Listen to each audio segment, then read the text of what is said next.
California. And now the Bruins of UCLA.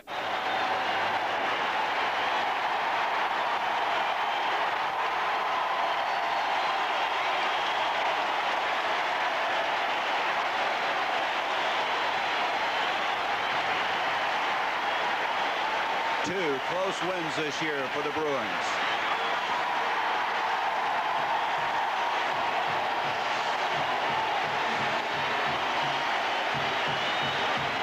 UCLA is 10-1-2 here in the Rose Bowl, so this has been a good place for them to play football. Pat, Nebraska is just at a record pace again. Over 500 yards in offense each game. And this week, Terry Donahue and his staff labeled the Nebraska offense the thing. Well, they really can overwhelming you. And you think after they lost a Heisman Trophy winner, an Outland Trophy winner, the quarterback was all Big 8 for 3 years, the #1 pick in the NFL draft, you think they would have slowed down, but they haven't. Pat, they're so dimensional. They do so many things offensively. And they really present some problems to you, and they can sequence their play so much. But what really starts is their tailback, Jeff Smith. Now, they like to run their pitch play. It is their base play. What happens here is the block of the right guard is the key. Now, he has to block that linebacker in front of him. He has two options. He can go straight ahead and block him, or he can come around the block of the tight end and pick off that linebacker as he's skating out to make a play. Then the next key block is the block of the fullback on the strong safety. Now, the tailback's going to take the pitch. He's going to run off the block of the fullback and cut either inside or outside.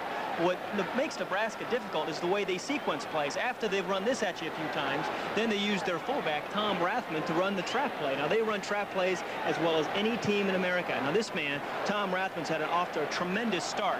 Their fullback trap play starts out similarly. Here, the right guard, though, doubles down in the nose man. The tailback looks the same, and the left guard is going to trap that linebacker as he fills the hole there.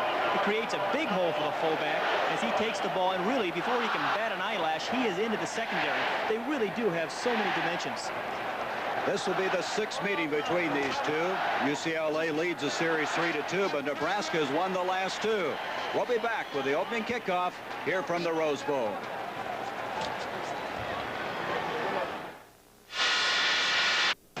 The setting, the Rose Bowl, Pasadena. Beautiful day here in Southern California. 75 degrees at kickoff, and for the first and only time in the regular season of play, Nebraska will be playing on a natural surface. They'll be playing on grass. The officials in charge of the game: Jim Springer, Dean Reamer, Stewart, Brown, Jones, Borgard, and Schnell.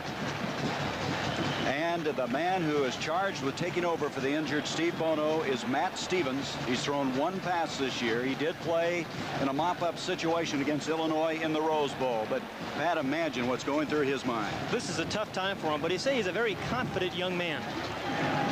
Nebraska has won the toss. They've elected to receive. Tom Osborne, 47 years old, in his 12th year, the nation's third winningest coach. In the last 3 years, his team has been so close to winning 3 national titles, losing each year to the eventual national title winner. Ken Potter will kick on for UCLA. Doug DeBose, Jeff Smith back for Nebraska. And Potter kicks that one out of the back. They'll set it up at the 20-yard line. Offensively, let's look now at Nebraska in their backfield. Sundberg, a fifth-year senior, a native of Lincoln. Rathman, he had 108 yards in the first game. Smith ahead of Rozier's pace of a year ago. Swanson, they called him the Cowboy. He goes into rodeos. And Kimball, from California, excellent receiver. Crane will alternate with Bruce Heemer at the tight end spot. This backfield has fumbled 12 times in the first 2 games. And they've lost 7 of them. From the 20-yard line, Jeff Smith for 2 yards. And now the offensive line for Nebraska is it big. Benning weighs 290 pounds. Grimminger alongside him, a 2-year starter. Their center is 6'6", Trainowitz. Right-hand side is Orton, one of 4 players from Nebraska City. Morrow, a walk-on, a hard worker. And Sundberg now has a 2nd down and 9.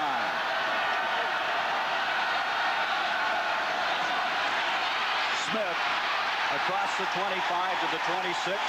He will be 4 yards short of the first down. It'll bring up third down. Tony Phillips with the tackle. Defensively, here's a look at UCLA. Elicano, an All-American candidate. Randall, hard worker, excellent against the run.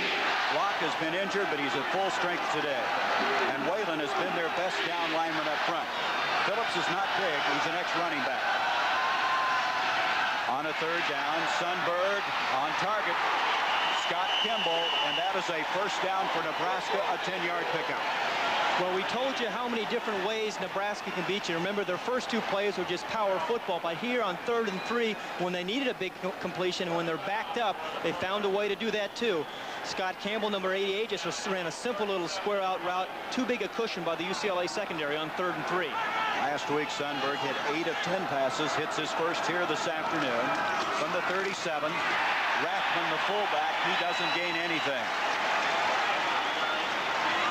Let's check now the rest of that Bruin defense. Lee Knowles, they call him an overachiever, plays hard. Tommy Taylor, freight train, because he hits so hard. Welch, the fastest man they have in that secondary. Pitts, Elijah Pitts' son, leads by example. Washington, he's going to be the mold of some outstanding free safeties they've had here. And Gasser back after missing 2 games. Sundberg on 2nd and 10 deep. Excellent coverage by Ron Pitts, number 47. Scott Kimball, the intended receiver. That play brings up 2 points I think we need to watch here in this game. That man right there, Craig Sundberg, is one of the best ball handlers you're going to see. He fooled everybody, including the free safety of UCLA, James Washington, the young freshman, and that allowed that receiver Kimball to run a big post pattern. But there's excellent play action fakes by Craig Sundberg, and James Washington, the free safety of UCLA, is a very aggressive football player. There's the man we were talking about, Washington, the freshman, a red shirt.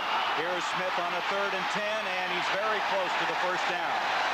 Across the 45, I don't believe he got it. Greg Rutledge, number 30 for UCLA, up to make the stop. It's 4th down. Interesting call on 3rd and 10. A little while ago, we saw him go deep.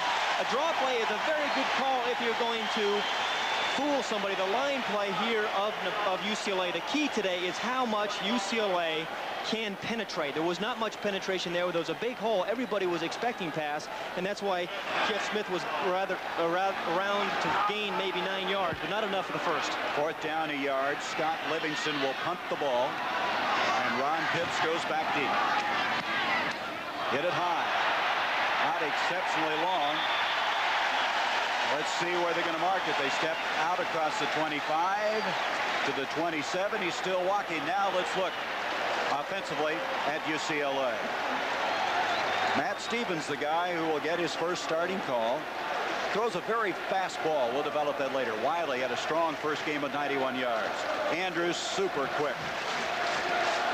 Durrell has the blazing speed outside. Sherrard had 48 catches a year ago. And Tennell was a starting fullback last year. First down now from the 28. Wide open, Carl Durrell. That's a first down. That is a 18-yard pickup. You don't think Terry Donahue has much confidence in number 11, Matt Stevens? The very first play they came, he comes right out. Now, Homer Smith is their offensive coordinator. He feels they can throw the ball on Nebraska. The young quarterback, Matt Stevens, comes out and does that. Finds a wide open Carl Durrell. Durrell will alternate with Mike Young. He's out of there right now after catching that 18-yarder. From the 47, first down, the Bruins. In motion is Andrews. Stevens again. On target, catch by Tennell, the tight end. Nope, he did not catch it. He dropped the ball at the 50-yard line. Now the offensive line for the Bruins. Hartmeyer coming back from a broken ankle. Mannon, alongside him, can play center as well as guard. Barron is their most improved offensive lineman. McCullough, he just scratches and claws up there. He's tough. And DeVal Love, he is an All-American candidate. This offensive line has not played well the first 2 weeks, and Terry Donahue is concerned about them. 2nd and 10 for the Bruins. Wiley and Andrews, the I-back formation. Stevens quarterback draw to the 50, and Pat, we expected to see a lot of that. Scott Strasburger, 90, read it well and made the tackle. One down and 7. one of the dimensions that Steve Bono had so much for UCLA was the ability to beat you with his legs. Now, Matt Stevens is a smaller quarterback and presumably can run these draws a little bit better as well. But he steps up into the hole on the quarterback draw. He did not fool Scott Strasburger, who is a senior. 3rd and 7 from the 50-yard line. Just underway. 11 minutes to go in the first quarter. No score. Good protection. Excellent protection. Wide open Tennell. He was at the 20. Excellent protection that time. And it was a good call and a good read by Matt Stevens. What UCLA must do today, in my estimation, is to get the ball to their tight end and Danny Andrews, their halfback. They have to catch maybe 8-10 passes between them. Because Nebraska's defense double covers the outside receivers. That's going to leave tight end Derek Tennell one-on-one coverage against a linebacker. He beat the man right there. The ball was just a little bit too long. Back deep is Jeff Smith to receive this punt. Kevin Blumenfeld, who is leading the Pac-10 in punting, 8th in the nation. Angling for the corner. And he just missed it. He almost had that out at the 1-yard line. 50-yard punt that time at the 20-yard line. Nebraska has it for the second time.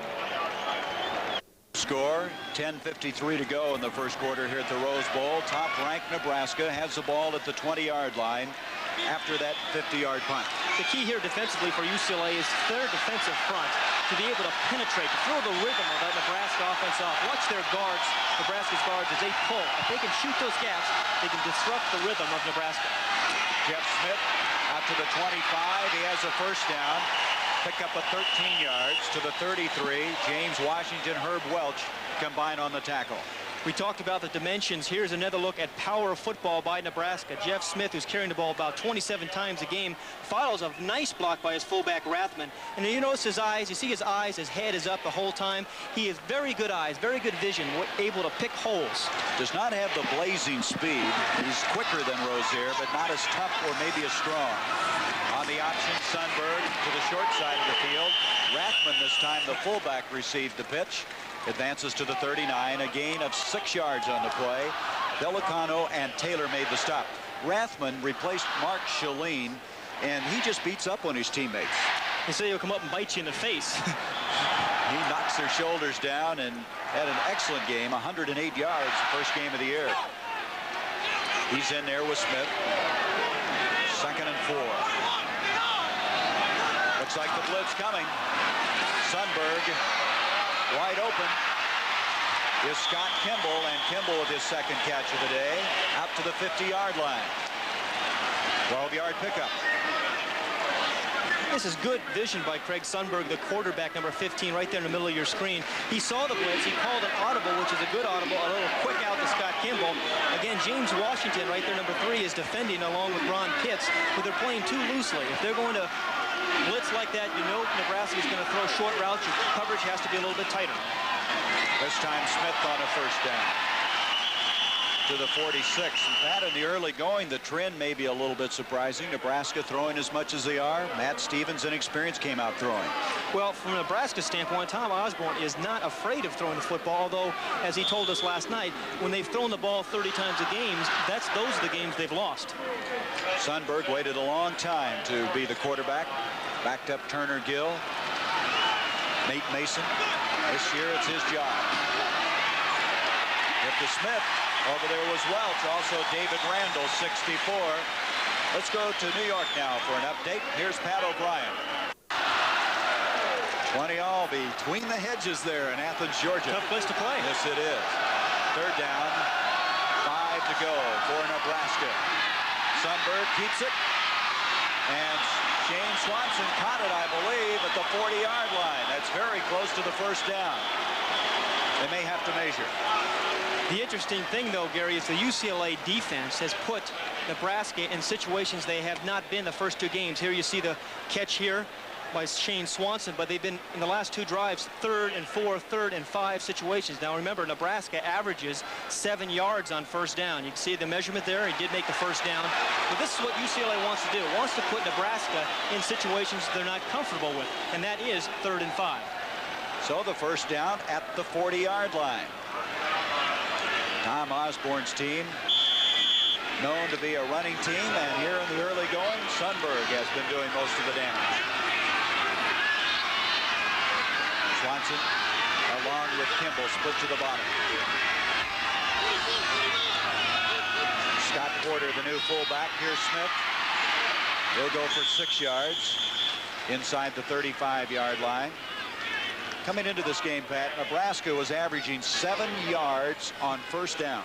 It's amazing. When you have a team in 2nd and 3 situations all day, you're going to win. And they have. And they've done that to opponents for years and years and years. It's because they run the ball so well. They beat you up front. That offensive line, you mentioned how big they were. They're as big as the LA Raiders, and they're probably quicker. 16,000 fans. The faithful from Nebraska here in this crowd of 75,000.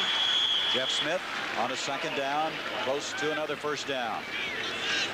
Tom Osborne sending the plays in through Kimball and Jason Gamble, a freshman from Santa Barbara, California. And Tom, he is the offensive coordinator of his team as well. And as we said, he is an incredibly imaginative man. Now, you wouldn't gather that from talking to him because he is very dry and quiet, soft-spoken, but he is a very imaginative football man. A quiet confidence. 3rd down, less than a yard. Smith, he'll have the first down, maybe more, inside the 10. They're going to mark the football at the 7. Dennis Price, number 6, eventually dropped him. One of the trademarks of this Nebraska team over the years has been running the pitch into the boundary. You see the guards pulling the fullback block right there. That's Grimminger, Orton, the guards getting out in front. And you saw the great eyes of Jeff Smith as well as his strength. But this has been a trademark. Get people down, beat them down, wear them down. By the 4th quarter, they're going to blow you out of the game. They say he stepped out of bounds at the 13-yard line. Smith already has 61 yards. The Cornhuskers on a first down. Sundberg on the option inside the 10 to the 8-yard line. A gain of 5. David Randall, 64, made the stop. Just more evidence, Gary, of why they're difficult to defend. We saw power football into the boundary. We've seen a couple of passes. Now we're seeing Sundberg, who is not fleet of foot by any means, again, run an option play. It's the 2nd option play he has run today.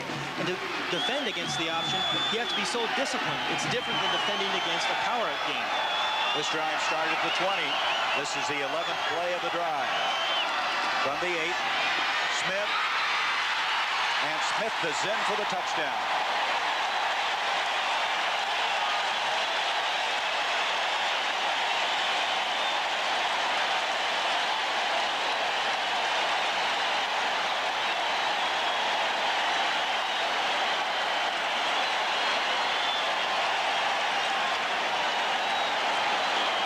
Nebraska, top of the polls, 14 of the last 16. An impressive drive of 80 yards, and Smith with his 3rd touchdown run of the year. Point after attempt by Scott Livingston.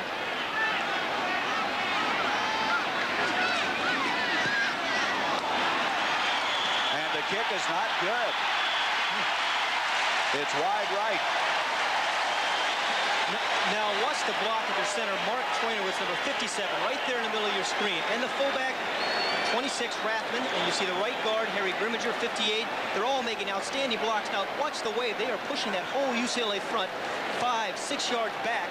They're giving Jeff Smith plenty of room to find his way to the end zone. Another look at 57 right there in the middle of the screen. And 58, Harry Grimminger, the left guard. We saw him pull around the center. It's a scoop block. They double team the nose. And here, this was a drive, a methodical drive. You see, last year Nebraska had a lot more firepower. But this year, they've been incredibly methodical and efficient.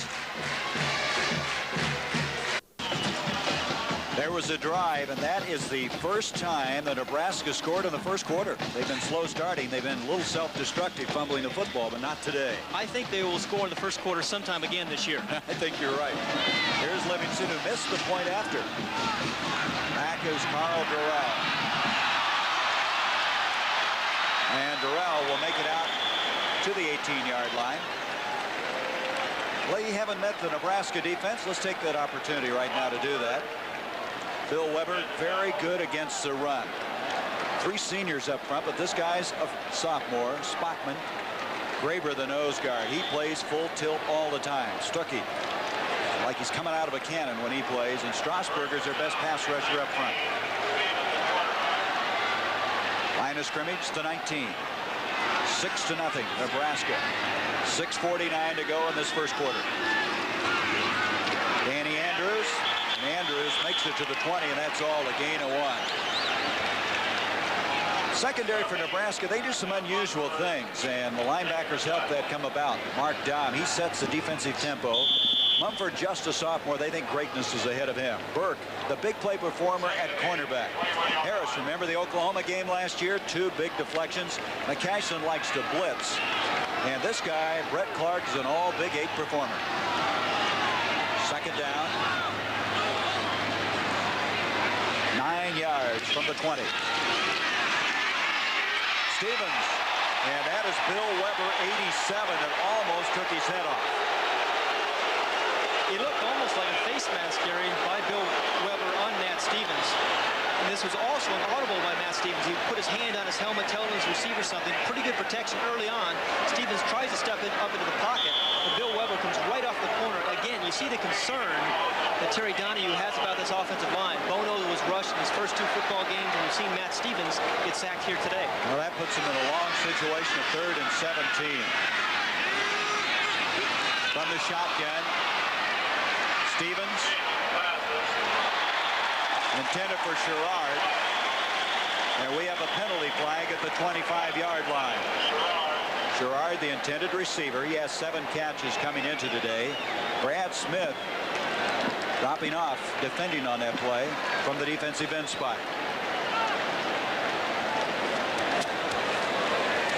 It's holding against Nebraska.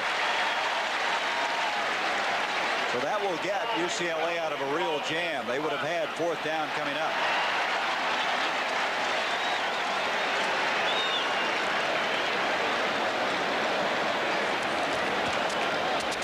Holding on the defense before the pass was thrown. Penalized from the previous spot. Automatic first down. They had a 3rd and 17, an incomplete pass, and now they have a first down at the 24. The Goodyear Blimp Columbia. Beautiful panoramic view here in Pasadena. It resides in Torrance, California. It being the Blimp. Nick Nicolari, our captain, who's Dick Nelson, the cameraman, as they survey the situation. First down now for the Bruins. Stevens.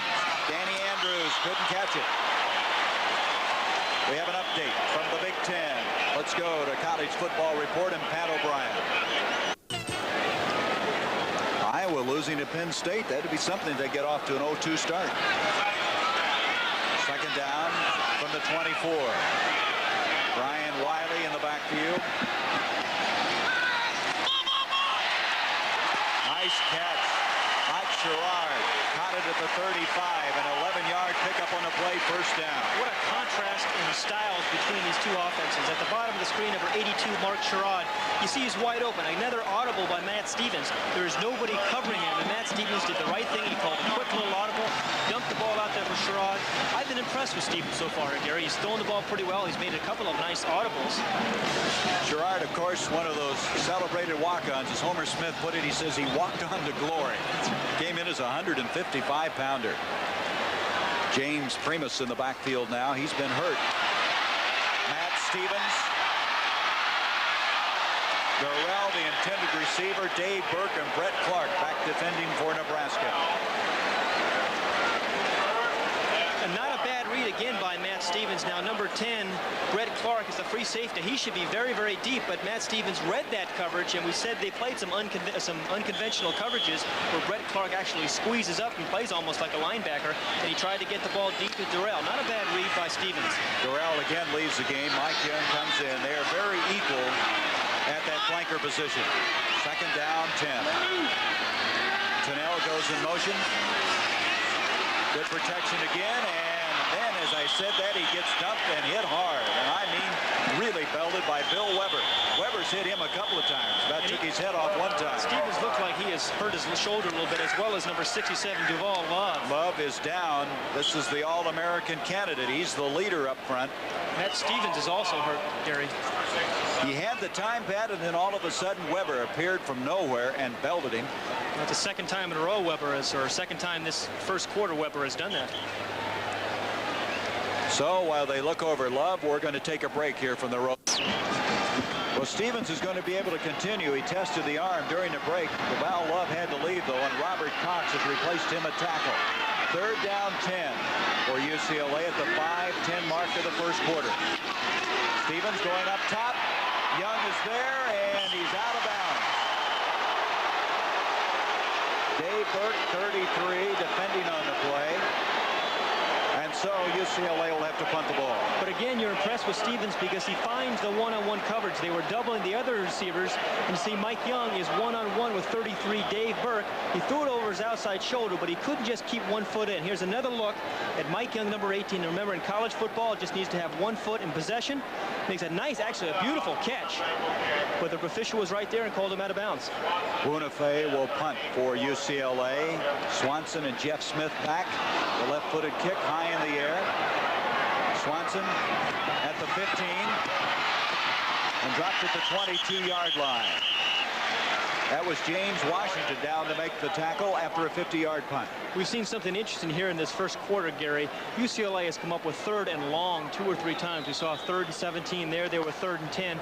In contrast, Nebraska's offense is coming up in 3rd and 1s, 3rd and 2s, actually 2nd and 1s, 2nd and 2s, and that has been the difference thus far. Those Dogs from Georgia leading by 3. And Ohio State with advantage over the Hawkeyes of Iowa. 3rd quarter. Sundberg getting straight ahead. Tom Rathman, the fullback out of Grand Island, Nebraska. Torrey Pankoff, 55, made the stop. Florida State, they have been scoring a lot of points, and they lead in that one. And Oklahoma State, who shellacked Arizona State earlier, and they may be the surprise team thus far in the early going. And Maryland with their first victory. Bouncing back, West Virginia was 3-0. Boy, look at that. Oh, Pittsburgh has lost all 3 of theirs. That really surprises me. On the 30-yard line. 2nd down and 3. And that'll be a 1st down for Nebraska. Jeff Smith on the carry. Let's check some other scores. Harvard 35-21 over Columbia. So Nebraska now will have a 1st down. The ball at the 29-yard line, and Michigan defeated Wisconsin. Bo Schembechler's team bouncing back from that loss at the hands of Washington. Washington sure looks strong. The I formation with Rathman and Smith. Sundberg to throw, intercepted. Picking it off is Dennis Price.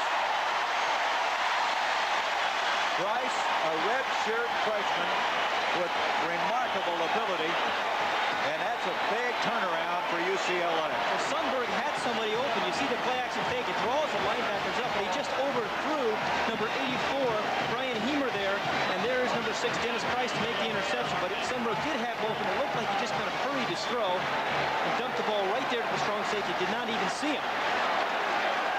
Sundberg suffering the interception. Sets it up now at the 44, and we have people jumping all over the place.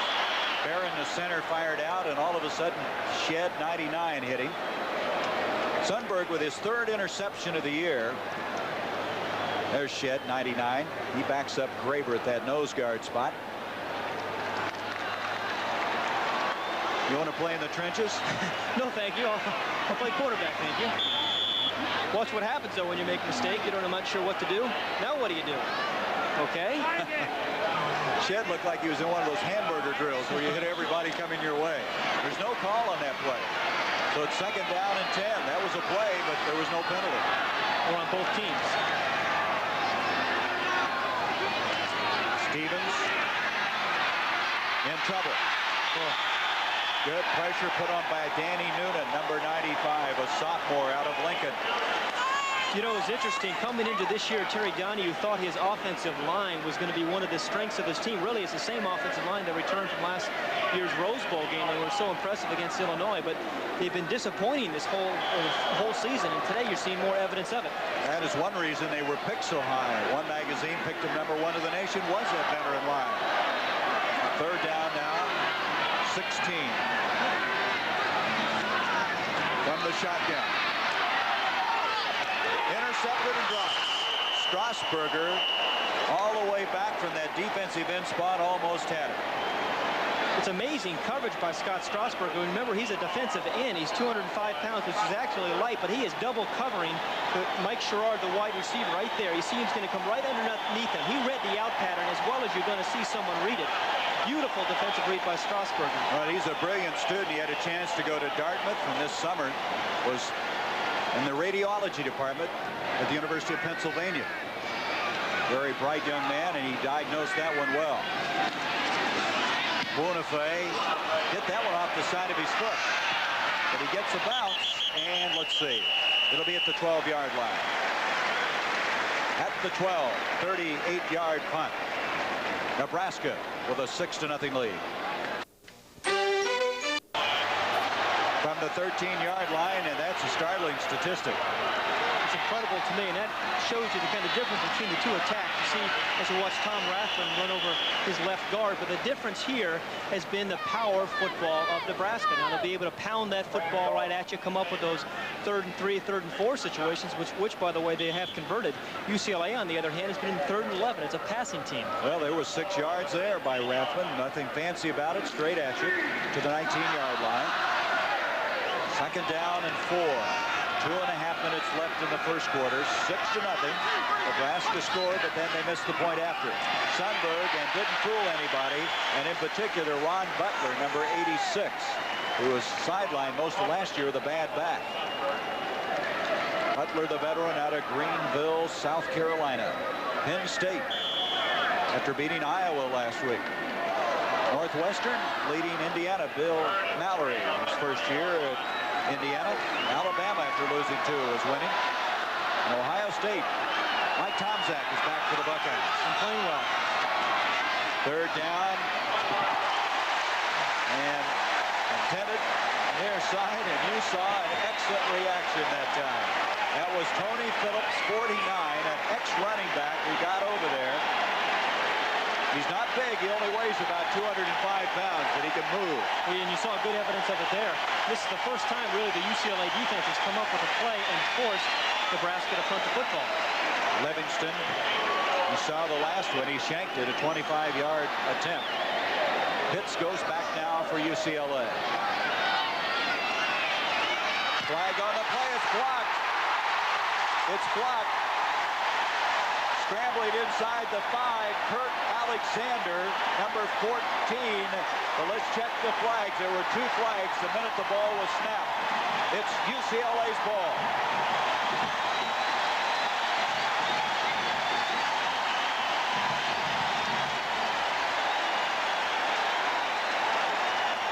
Well, turnovers early in the football game have plagued.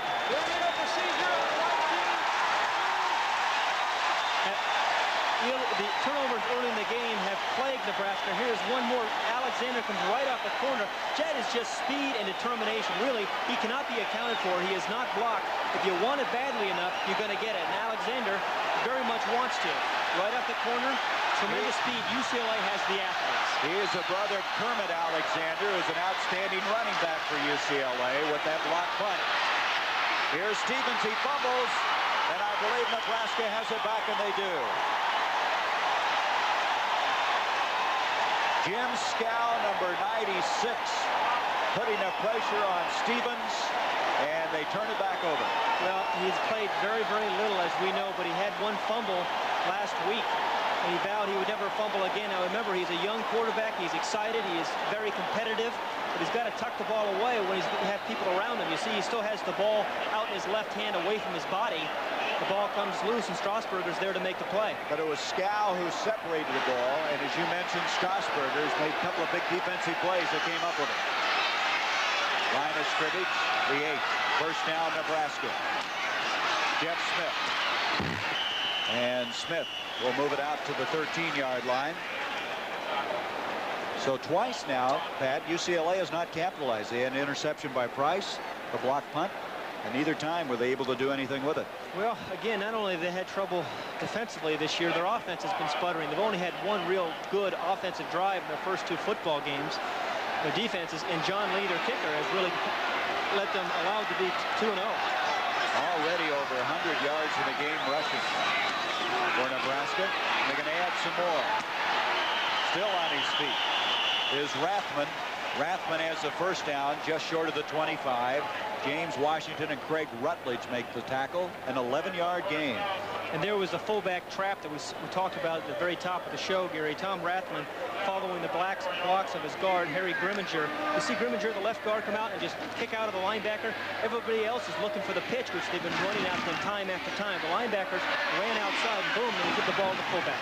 Out of the replay to the sweep by Jeff Smith, advancing out to the 30-yard line. Got out there quickly. Lee Knowles made the stop. Smith out of Wichita. He came to Nebraska as a 175-pounder. Now he weighs in at about 200 pounds, and he was a weightlifter of the year for Nebraska. Nebraska, again, is in a 2nd and 2 or 3 situation, Gary. 2nd and 3. DeBose now in the backfield, number 22. A sophomore out of Connecticut. This is DeBose with the ball. And DeBose diving close to the first down marker. Doug Wassel and Lee Knowles made the stop. An NFL doubleheader tomorrow on CBS. Many of you will see the Redskins take on the vastly improved New England Ball Club, and then a game between two fierce old rivals, the Packers and Cowboys. These and other regional games all starting with the NFL Today. Be sure to check your local listings. The Packers under Forrest Gregg this year. First down on that last run, just short of the 35, and that's going to be the end of our first quarter of play. Nebraska leading 6-0, but in the first 15 minutes they have dominated statistically. We'll return after this commercial break. Here along with Pat Hayden and the Goodyear Blimp Columbia. High above the Rose Bowl here. Nebraska with a 6-0 lead. Nebraska has never won in California. 0-3-1 all these years. But last year they defeated UCLA 42-10 in Lincoln after UCLA had a 10-0 early lead. Sundberg on the option. Very well diagnosed by Adam Hutchins, number 57, out of Las Vegas. That first quarter was all Nebraska. Look, the two key stats, I think, are yards rushing. 121 for Nebraska, -10 for UCLA. And time of possession, 10 minutes and 30 seconds for Nebraska. That's incredible. But actually typical of their offense. Nebraska's made a change at offensive tackle. Mark Penning's out of there now. Tim Roth is in. Sundberg on target to Jim Thompson, number 39. A penalty flag as he breaks it inside the 45. Penalty flag all the way back, however, at the 32. Jim Thompson, who had one catch last week, and that was for a touchdown. Holding, that'll bring it back. 21-yard gain, wiped out. Pat, we talked about at the top of the show the dimensional attack that Nebraska has. And it's a system that Tom Osborne's developed, a system that Bob Devaney started. He kind of refined it. Well, it's a 5-year program, really, where they bring their kids in the first year, and they have a full-fledged freshman program. Those kids play a 5-game schedule. In the second year, their kids redshirt. In the third year, they come out and they suit up, but they don't play. In the fourth year, they kind of mop up. Sometimes they mop up so much they play a lot. And then the fifth year, by the time the fifth year rolls around, they're playing a lot. There are 19 seniors in the Nebraska starting lineup today. And their average age is a very interesting statistic in itself. They are a veteran ball club, 22 years of age in the average. And yeah, UCLA's got a couple of defensive backs who can't even register for the draft. They're looking forward to that day. Sundberg now has called a timeout. Nebraska with a 6-0 lead, 14-13 to go in this first half. Second down, 19 for Nebraska. They asked for that timeout. Sundberg has Kimball split to the bottom. In motion is Swanson. And Shane Swanson, the intended receiver. Update on that Georgia-Clemson game. Here's Pat O'Brien. Thank you, Gary. In Columbus, Ohio, the performance of the day is from Keith Byers, who has his third touchdown in this contest for the Buckeyes. Ohio leads 38-26. Let's go back to Gary and Pat. Well, that was not an update on Clemson and Georgia, but as you saw it, Ohio State. Boy, Byers is labeled this year as the fastest big running back in America. He is having an unbelievable year. Matt Stevens, 2 of 9 for 29 yards off to a rough start and the fumble. Third down, 19, the screen. Scott Porter, the backup fullback. out of Nebraska City. He will not get the first down. He's out to the 30. Chucky Miller, 37, made the tackle.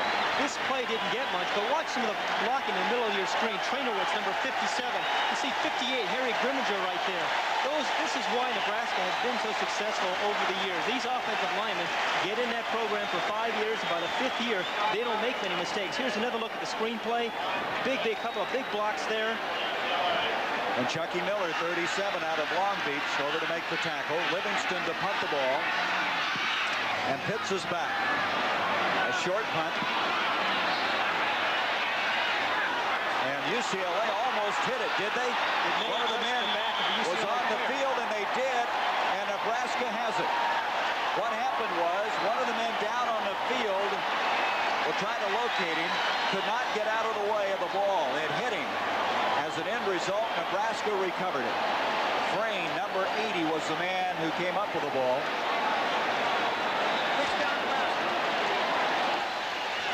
What looked like happened, Gary, was number 32, Josh Shinnick, in the middle of the screen here, is blocking someone right there. He's on the ground. Now watch the ball. It's going to hit his back.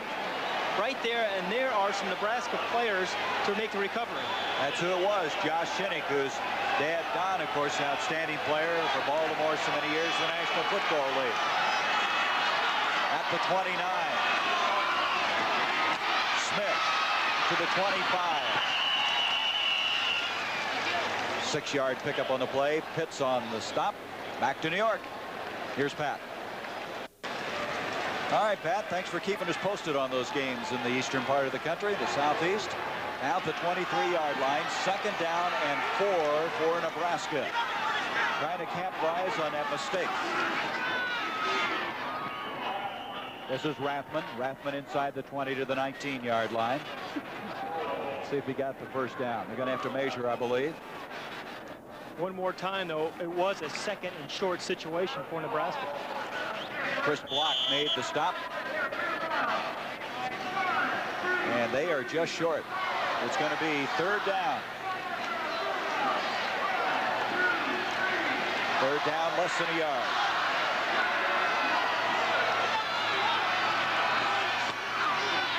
Jeff Smith, he's turned around, but not until after he got the first down. Ron Pitts, 47 on the play, along with Chucky Miller. And so it is a 1st down, Nebraska. They're going to mark the ball at the 17. And a man shaken up now for UCLA. Well, this UCLA defense has been on the field almost the entire first half, certainly the entire first quarter. It's been a matter of their offense really been in 3 plays and out. And this Nebraska offense really kind of controlling the line of scrimmage and running the ball down their throats. So DeVal Love already out of the lineup. We'll be back to check the status of that injury in a moment. 1st down now for Nebraska. As 75,000 in the Rose Bowl. Nebraska with a 6-0 lead. Sundberg with Smith and Rathman in the backfield. Smith inside the 10 to the 4. 1st and goal for the Cornhuskers. Washington, number 3, made the stop. A 13-yard pickup on the play. Isn't it amazing? The more you watch Nebraska, the more you can see their tendencies. Again, the pitch play into the short side of the field. They've loved this play for years and years, but even if you know it's coming, they're so efficient, and they've run the play so well for so many years, it's very difficult to stop them. They're like machines up front. We were talking to UCLA coaches. You can't figure out when they're pulling, when they're not. They're so disciplined up there. 1st and goal from the 4. Sundberg keeps, cuts, touchdown.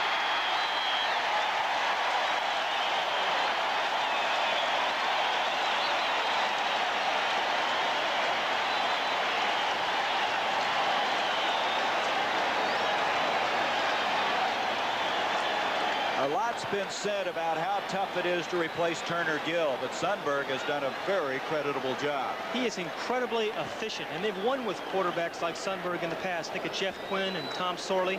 He's in that mold. 12-0. They're going for 2 after missing that point after the first time. Sundberg complete. Jason Gamble. It's 14-0.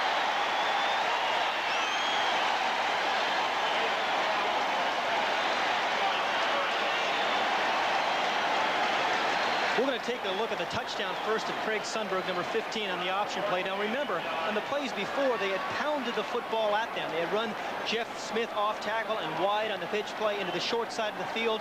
The sequencing of plays by Nebraska. College football is a game of sequencing plays. One play setting up the next. Nebraska does it like nobody else.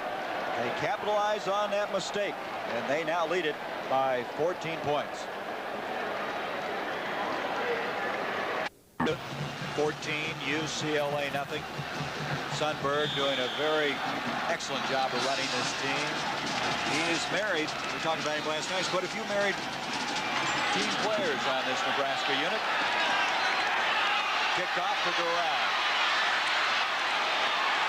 He is hit hard at the 14-yard line. Well, next week, the Fighting Illini of Illinois. Mike White's Jack Trudeau will take on Chuck Long of the Iowa Hawkeyes. Sports Saturday to follow, and Cooney against Brown. Brown's unbeaten, and Jerry Cooney, who last fought Larry Holmes in June of '82. And then the Marlboro Cup from Belmont Park. That's next Saturday here on CBS. Andrews and Wiley in the backfield. Stevens still the quarterback. Andrews, nothing doing on that play. Ken Graber, who tosses quarterbacks around in practice like they're chickens, in the estimation of defensive coordinator Chuck McBride. Choke chickens, yep. How long do you think, Matt, Terry Donahue will go with Matt Stevens? He said that if there wasn't a lot of success, he wouldn't hesitate to change quarterbacks and go to David Norrie. Well, David Norrie is a big, strong thrower, but you really couldn't blame that last turnover on Stevens. Remember, it hit Shinnick in the back on the punt, and Nebraska brought it in for a score. But he needs some success now as Stevens back on second down. He hits his receiver across the 20 to the 22. That's Tennell, the tight end, a 4-yard pickup on the play, third down. Well, it's interesting that we saw Tennell catch that ball. I said earlier on that I believe if UCLA is going to have a chance today, that their tight end, Tennell, and the halfback, Danny Andrews, who really is a big lead catcher, they need to catch 8-10 passes between them because of the kind of coverage that Nebraska plays. He can go deep. You saw him early in the game, just miss on a long one. 3rd and 5 now. This is the shortest they've had it on a third down, believe it or not. He is buried. Strasburger, that's the 3rd sack of the game for Nebraska, and Strasburger's playing outstanding football. And it was a blitz by the inside linebackers of Nebraska on the young quarterback, Matt Stevens. You're going to see right there in the middle of your screen, number 41, Munford, and number 46, Daffer. There's nobody there to pick them up. There should be a back that picks up those linebackers, and they attack Matt Stevens. But this has been a big difference in the Nebraska defense this year, is the pressure they've been able to put on the quarterback. Well, they have 8 starters returning, had 9, and then lost Mike Knox. They're all Big 8 performers due to a knee injury. Boniface to kick.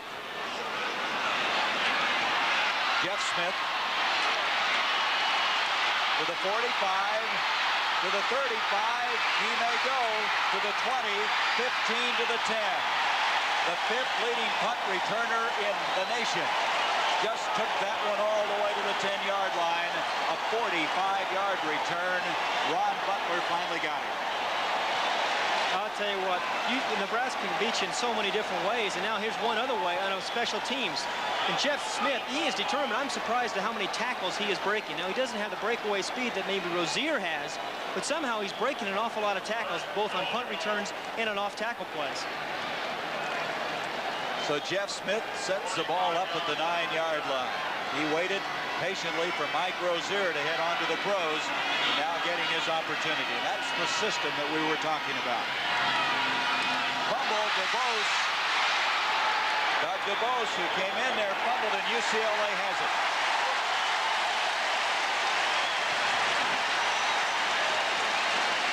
We have had a lot of turnovers in this game. Well, we expected of Nebraska, actually, they had 12 coming into today's game, 12 fumbles. UCLA only had 1. Both teams have committed 2. That was Jeff Glasser, a freshman, 58, out of Houston, Texas, that came up with the ball. And that gives UCLA a chance to stay in this one. Well, again, here is the pitch into the short side. But one thing about pitching the ball to a tailback, he has to take his eye off the defense. And it looked like actually what DeBose did there was looking at the defense when the ball was coming to him, and then he fumbled it. Ball at the 8-yard line, and penalty flags go before the snap of the ball. 9 minutes left in this first half. 14-0 Nebraska. And this one will go against the Bruins. Well, they've had about everything bad happen to them that you can think of. Illegal procedure, offense, still first down. Illegal procedure, moves it inside the 5 to the 4. Notre Dame is beating up on Colorado. Colorado, by the way, is UCLA's opponent next week out in Boulder. Irish, after escaping that near miss against Michigan State, rolling today.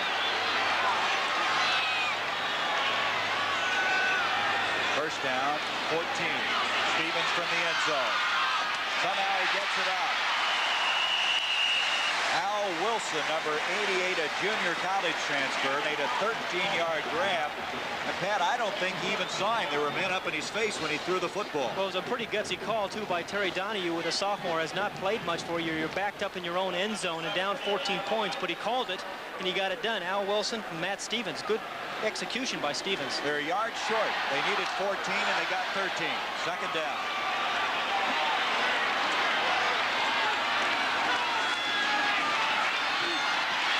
This is Primus. He has the first down. He has waited a long time to play. He's been hurt all year. They think he has excellent potential. That's a 10-yard pickup, and they are out of the hole. Sundberg and Osborne. Sundberg, they relate him to some of the quarterbacks they've had in the past, like Quinn. Tom Sorley. Yep. Washington, we had them last week on CBS. Houston is 1-0 going to that game. First down. Stevens gives the premise again, and maybe a half yard at best. UCLA, after Andrews and Wiley, has a very, very young backfield. They're playing freshmen, redshirt freshmen. This guy, a redshirt freshman. Now he'll leave the ball game. So UCLA will have a second down, 9 from the 28. Wiley and Andrews now in the backfield.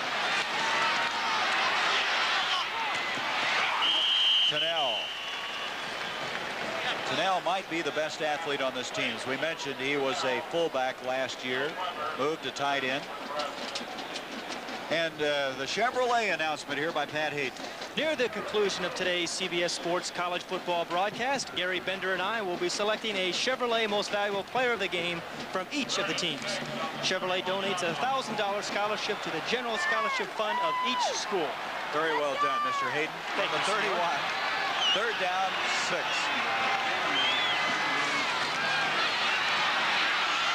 Stevens, and he hopped that one to Durrell. One of the few times in the last 2 series that he's had any protection, but that time a little short. It'll bring up fourth down. He looked a little surprised, actually, that he got some protection. But again, I'm underscoring the situation. UCLA is 3rd and 8 too much here in the first half. You're not going to beat Nebraska being 3rd and 8. They're going to have to run the ball with a little bit more efficiency. Well, to just substantiate what you say, UCLA is 0 for 5 on third downs. Bonifay to punt. Burnell Gatson. Check that. Swanson and DeBose back for Nebraska. This is DeBose. And at the 31-yard line, the Cornhuskers will have it. 14-0. Nebraska. 38-yard punt that time. Nebraska has the football with 6:57 left in this first half. 14-0. The Cornhuskers with the lead. Sundberg on a little delay up the middle. Jeff Smith carrying the ball. We understand that DeVal Love, the offensive All-American candidate tackle for UCLA, sprained his ankle. It's questionable that he will return. And then Joe Gasser, their outstanding safety, who's been sidelined with a shoulder separation, re-injured his shoulder again, separated again. UCLA had a number of players injured in last year's Nebraska game as well. I think 3 or 4 guys got carried off the field. Second down and 8. Mishandled snap, but Sundberg is on it. Good reaction that time. One concern we had, or a concern that Terry Donahue had, he needed penetration by the UCLA front. Now watch this Nebraska front. There is no penetration by the UCLA defense. The surge of that offensive line is giving Jeff Smith and Craig Sundberg an opportunity to use their skills. Trainowitz at 6'6", Pat. You watch him. He almost looks offside when he's snapping the ball. A lot like Dave Remington a few years ago. He gets into his man almost before the rest of the line leaves. Sundberg back, 3rd down and 8. Complete. That'll be a first down catch by Jeff Smith. Ron Pitts defending, 16-yard pickup. This is a nice touch. Top of the screen, number 28, Jeff Smith, their tailback. We've seen him run the ball so well, but here he runs a little seam route. It's a zone defense. There's some dead spots in that zone, and a nice touch by Sundberg over one defender and in front of another. A 16-yard gain sets it up with the 49 of Nebraska. That's Jim Thompson, 39 in motion. We're going to have a pitch back to Sundberg. He's going to run with it. Well, the boy had Jim Thompson open downfield. Steve Jarecki, 99, reacted very well on that play. A 4-yard pickup on it. And you always expect in the course of any game for Osborne to do something out of the ordinary. Here's another look at 39, Jim Thompson. Again, it's a trick play where they pitch the ball to the tailback, and then he throws it back to Sundberg. He's running wide open here. A free safety, Washington tries to come over and pick him up, but he wouldn't have caught him if Sundberg could have gotten rid of the ball. Remember that Bungaruski play that they pulled in the Orange Bowl against Miami? They always have a little trick play. Oklahoma, fake field goal. And now they try something a little different, and this time, straight ahead, Rathman, and Block was there. Chris Block, one of the things they told us yesterday was he had to be an anchor point, and he was on this play. And that's precisely right. Here we finally got some penetration by this UCLA front, and that's why you only had a 1-yard gain by Rathman. You can see the penetration by 78 Block. That's what you need right here in order to stop this Nebraska offense, disrupt that timing. So they have a 3rd down and 5.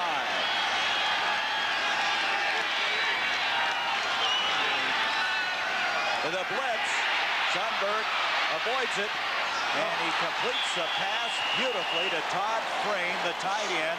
12-yard pickup and a first down, and Sundberg showed some poise on that play. I'll tell you what, Todd Frayne was well covered by 30 Craig Rutledge of UCLA. And actually, Frayne showed great concentration because Rutledge came over his shoulder, and Frayne still was able to catch the football. Again, Nebraska throwing the ball extremely well. The Noles now with a 9-0 lead.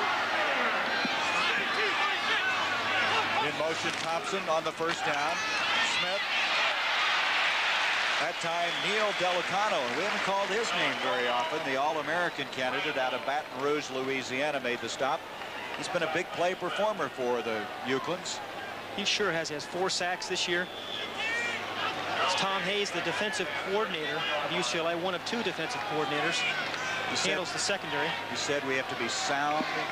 We have to somehow cause some turnovers. There have been some turnovers, but they haven't capitalized on it. They're going to have to be more aggressive now. Sundberg on the option.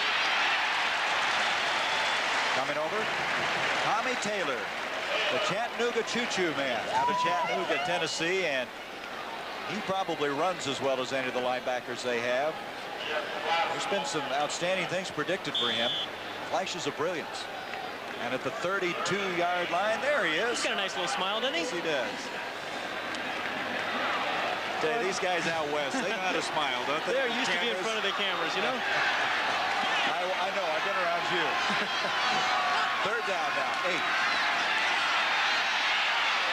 Sundberg, Shane Swanson, and Swanson inside the 20 to the 18, another first down. 15-yard pass completion. You think they're efficient? That was their 10th 3rd down attempt, and they converted on 7 of them. But what makes Nebraska so difficult, you think they're going to run, and boom, they can throw the ball just like this to Shane Swanson. We saw a lot of that last week with Washington. Did you know that he is on the rodeo circuit, and he was a calf roping champion in Nebraska? As a matter of fact, I did. You did. Jeff Smith to the 10. Ron Pitts knocks him out of bounds, and this is relentless, methodical, punishing. And how would you like to be a UCLA defensive player right now? You've been on the field the entire first half. They've been pounding at you all first half. What's it going to be like in the 4th quarter for those defensive linemen? We mentioned at the start of the show that Smith was ahead of Rozier's pace of a year ago. And you know what Rozier did? He ended up with over 2,000 yards. You get to play in that tailback spot, they knock some people down in front of you. Well, I tell you what, it really is incredible what they have done, what Tom Osborne has done in Nebraska. Here we go again. Smith inside the 5-yard line. Now, last time they were down here, we saw Nebraska inside the 10-yard line run the pitch play into the boundary. Then, remember, they came back with Sundberg on the option to the wide side of the field. But don't forget that fullback trap. Again, the best trapping team in America. 2nd and goal now, just inside the 4-yard line. 2:11 left in the first half. Nebraska with a 14-0 lead. In motion to Smith, straight ahead, touchdown, Tom Rathman.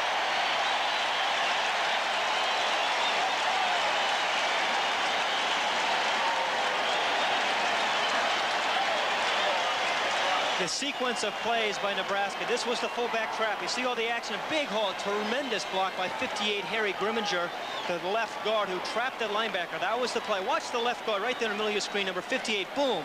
He traps the Chris block, number 78. There's nothing but green for Tom Rathman.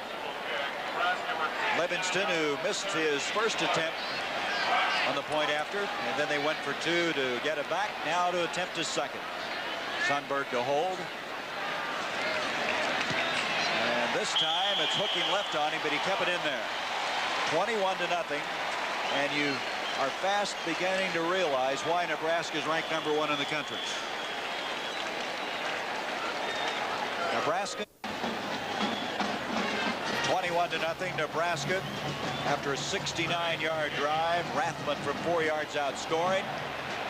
And he kicked that one out of bounds. It's going to come to the 30-yard line over the end zone. One more look. Actually, we talked about this trap play. Here you see the right guard double down with the nose and block that linebacker, and the left guard is going to come out and trap that linebacker as he tries to fill the gap. Now, that was what they scored, what Nebraska scored on with Rathman just a moment ago. A big gaping hole because the terrific block by number 58, Harry Grimminger. There was no one there to make a stop on Rathman because the defensive line was charging. They were aggressive. It was an easy block for Grimminger. Now, as we mentioned, the new rule this year, if you kick the ball out of the end zone on the fly, it's a penalty. Brings it out to the 30, and that's where UCLA has it. Livingston got into that one too well as Danny Andrews got a yard, and that's it. Nebraska offensively has had the ball, it seems like, almost the entire first half. But they've had it over 19 minutes. UCLA a little over 8 minutes. 1:39 left in this first half. Well, welcome to Los Angeles, Gary. The LA kind of guy. Yes. I don't think I'd like that job. I'm not tough enough. 2nd and 9 now for the Bruins. Wiley is wrapped up. Danny Noonan, 95. Bill Weber, 87. And I'm telling you, they just shut it down. The Nebraska defense was so maligned last year because the offense was so good, but they have really come on to playing so much better this year. You see a whole slew of Nebraska defenders right there. 87, Bill Weber, who's played so well this first half. Nowhere for Wiley to run. Timeout, Nebraska. They have one left at 1:07. They'd like to get the football again. O'Brien, Pat O'Brien, and Ara Parsegian, the coach, will be with us with scores and highlights. Some of the games is developing in the Big Ten. Of course, that Georgia-Clemson game. This Nebraska defense, you talked about it, Pat. Last year they were young. This year with 8 starters returning, they have such depth that they alternate their front line of 5 guys. And Chuck McBride's the first to tell you that we play with enthusiasm. Well, they were maligned last year because they only paled in comparison, but because their offense was so good. But they have done a couple of things this year. They've gone with a 4-man rush in passing situations rather than a 3-man rush, which means they're putting more pressure on the quarterback. Matt Stevens can attest to that. And they're playing a little bit more simple type of defense. There are not as many mental mistakes by this defensive unit this season. Another thing that we should point out, and Chuck McBride, their defensive coordinator, put it this way, said last year our offense would score so quickly that our defense was on the field more than they wanted to be. That's a head coach's dream, though, I want to tell you. But this year, with a little more of a sustained effort, they're taking some time and keeping their defense off the field. 3rd down, 7 yards to go. And Strasburger from the other side, 5th sack. Weber and Strasburger, the bookend type defensive ends, have just been hammering Stevens. Well, what happens to a young quarterback too, Gary, is that after you get hammered so much and you've made a couple of mistakes, you can get a little bit numb and you get a little bit too conservative and you're concerned. Matt Stevens looks like he's a little tentative to me right now. Close personal friend of Gary Bender. I have a lot of friends in Nebraska. You have a lot of friends everywhere, Gary. Is that what you want me to say? There you have a timeout now. Nebraska, they still want the football again. They've used another timeout. They have none remaining, and 59 seconds left in this first half. Sooners of Oklahoma have been off to an impressive start, and they've continued that impressive start. Look at this. They defeated Pittsburgh and Stanford. They were tough on Pittsburgh, weren't they? They've gone back to the wishbone.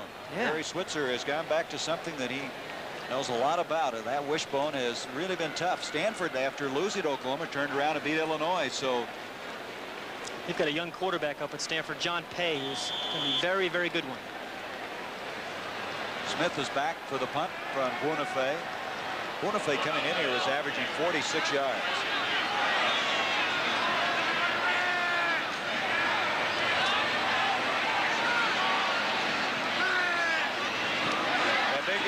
He got a block, partially blocked. That is Bill Weber, and it's going to go out of bounds. They're going to mark it at the 47-yard line. So both teams now have blocked punts. And hasn't Weber been a factor this first half? We saw him get a couple of sacks here in the first quarter. We saw him be around the football. And now he blocks a punt. Number 87, Bill Weber, right up the middle. Weber and Strasburger are just trying to outdo each other. One guy makes a big play at one end, and then this guy comes back and makes one.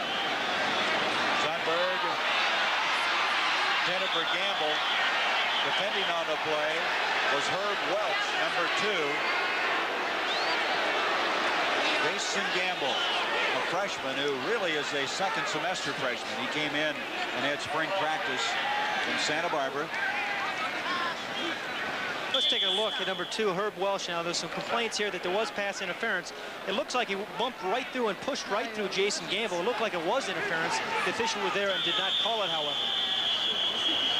Second down 10, a stoppage as we're going to have timeout now called by UCLA.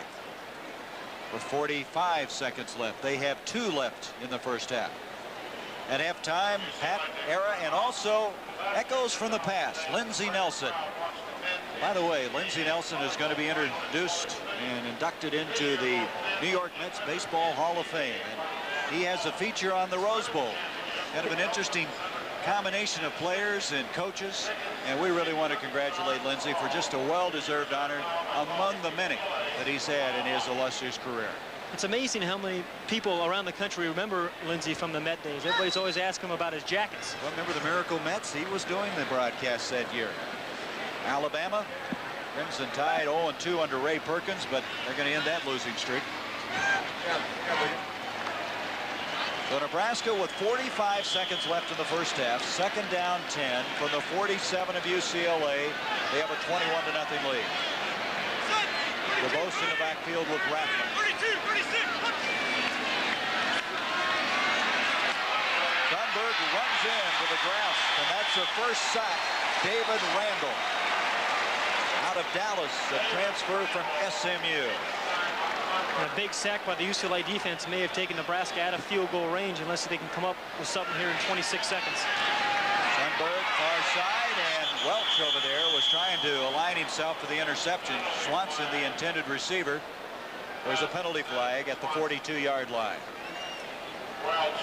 That's the kind of play you got to be careful with. You're throwing it away, and a guy's sitting over there, and he takes it and goes the other way with it. Boy, I've seen that happen a lot. Illegal procedure against the Cornhuskers. Pat, we talked about Nebraska being so tough. What about Oklahoma State? Oklahoma, the Big Eight's got 3 powerhouses this year. It's interesting. Terry Donahue was telling us what a physical conference it is. When you think of Big 8 football, you think of linemen, you think of defense, you think of some option football teams. Right. They've got a few of them this year. Oklahoma State is very, very tough. And Oklahoma State, they had a tough battle, but that's the same team that pushed UCLA. That's right. But they are 3-0. And on off to a fine start under Pat Jones, their new coach. Coming up and making the catch at the 22-yard line is Ron Pitts. 35-yard punt that time. 16 seconds left. Livingston not happy with that punt at all. You wonder whether we're going to see David Norrie perhaps during the second half. Well, Terry Donahue's got some retooling. What are you going to do? You go into halftime down 21-0. You need an arm, and they say that David Norrie has that kind of arm, the touch. Remember we talked about that early in the week. David Norrie's a big, tall, strong-armed guy. 6'5" to be exact.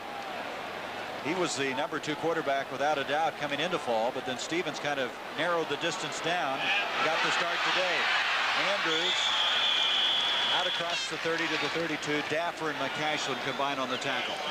But in no way can you blame this entire first half on Matt Stevens, of course. It's been a combination of a superb defense by Nebraska as well as an overpowering offense. It's not certainly not Matt Stevens entirely his fault, but sometimes a change in quarterback can lift your team. That was a 10-yard run by Andrews, and that's their longest run from the line of scrimmage. Maybe they can build on that. You look for something now, don't you, when you're down 21-0? You look for any kind of hope. But when you're a throwing football team, you have a chance against anybody. There's number 9, David Norrie, like we said, 6'5". He's out of Portland, Oregon. He was the guy that Homer Smith kind of handpicked when he went out to recruit. Homer's very high on him, but he's only thrown one pass this season as well. And that was for an interception. There goes that theory. With that run a moment ago by Andrews, they're now even in the rushing department. They had minus rushing yardage prior to that last play. First down now after the run by Andrews. 11 seconds left in the first half. Andrews again. And Andrews across the 40 to the 41. Ken Shedd, 99, made the stop. And they're going to call for another timeout. They stopped the clock with 2 seconds. UCLA still wants another crack at it. Here's where the rule change on the pass interference really comes into play. In times past, you throw the ball into the end zone, hope for interference, and you get the ball on the 1-yard line. But the new rule in college football is that it's just 15 yards from the line of scrimmage. Tomorrow now, don't forget, an NFL doubleheader. Washington Redskins, New England. Of course, Irving Fire out of Nebraska was the Patriots' #1 draft pick. And then the Packers and Cowboys. Remember those outstanding battles they had year after year, the Vince Lombardi era? I'm too young. Well, that's probably right. Never thought about that. You remember, of course, when Nebraska was here in 1941, don't you? Huh? No, I don't recall that, as a matter of fact. Weren't you serving in our armed forces at that time? Oh, this guy, Terry Donahue, comes from a background of playing in the Rose Bowl as a player. He won. They beat Michigan State, who was ranked #1 that year. Came back as an assistant coach under Dick Vermeil and won. And he's won twice as head coach. So he's had a lot of success here. Going for all of it is Stevens. Nobody back there but Nebraska. Intercepted by Brett Clark. And so at halftime, Nebraska with a 21-0 lead. We'll return after this commercial break and a word from your local station.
leading UCLA. And Pat, a lot was said that Turner Gill was irreplaceable, but Craig Sundberg's done a pretty good job today. Well, he's been efficient, and that's exactly what Tom Osborne wants out of his quarterback. He's run the football team well, and we saw him run that option play down there for the touchdown a little earlier in the football game. Now, again, this is a play where it was set up by some power football. We threw a couple of passes on the drive. We saw Jeff Smith off tackle, but then he has enough foot speed to find a little opening, duck into it, and get into the end zone.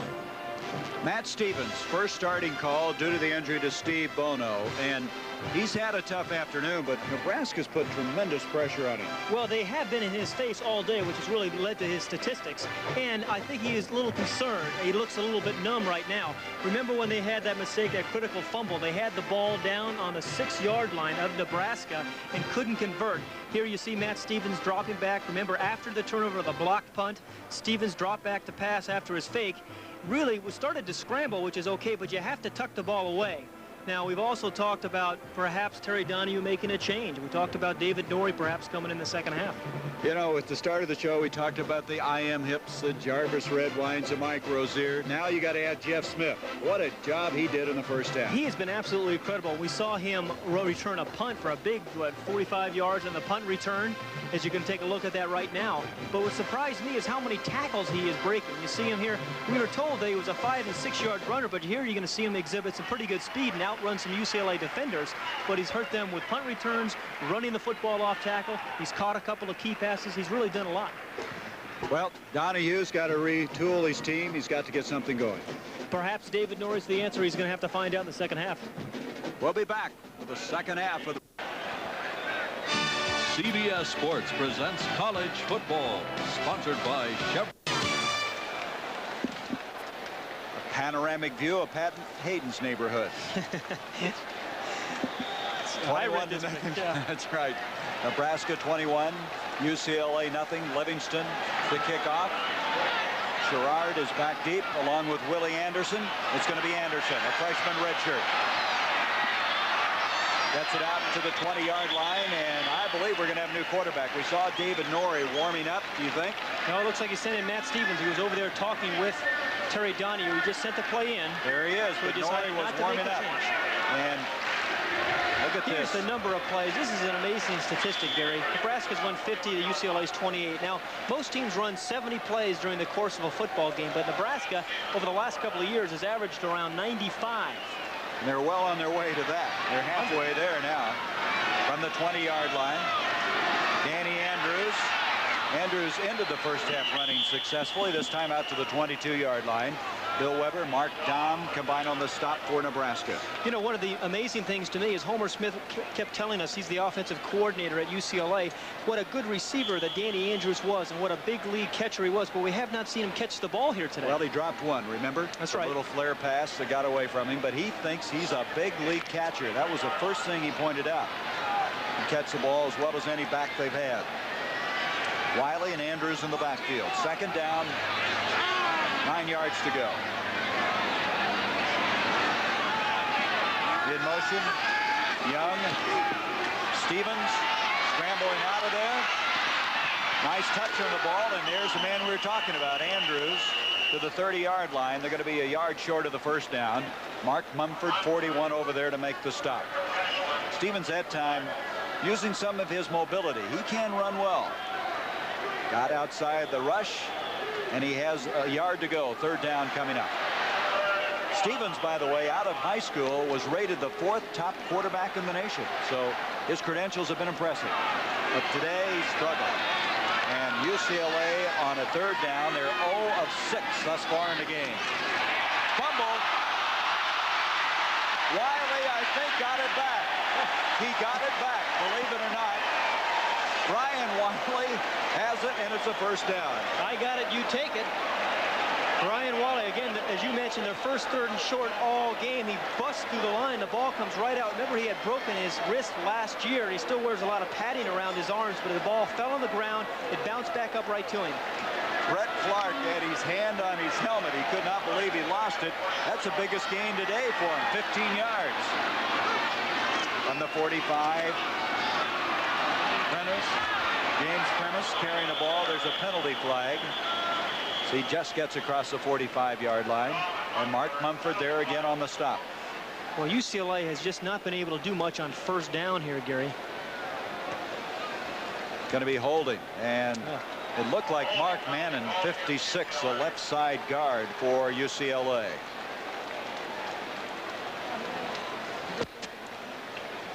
That'll momentarily stall this one. Interesting, first half Terry Donahue really wasn't wearing the headsets. Early on the offensive team, penalized from the spot of the foul. Still first down. But he, as he doesn't have it on now, but he'll get the place from Homer Smith, who is in the booth and sends him down. He calls him. But I think he's concerned with his offense. He wants to talk directly with Homer right now, as you can see, as he puts the headphones back on. 1st and 20 after the penalty.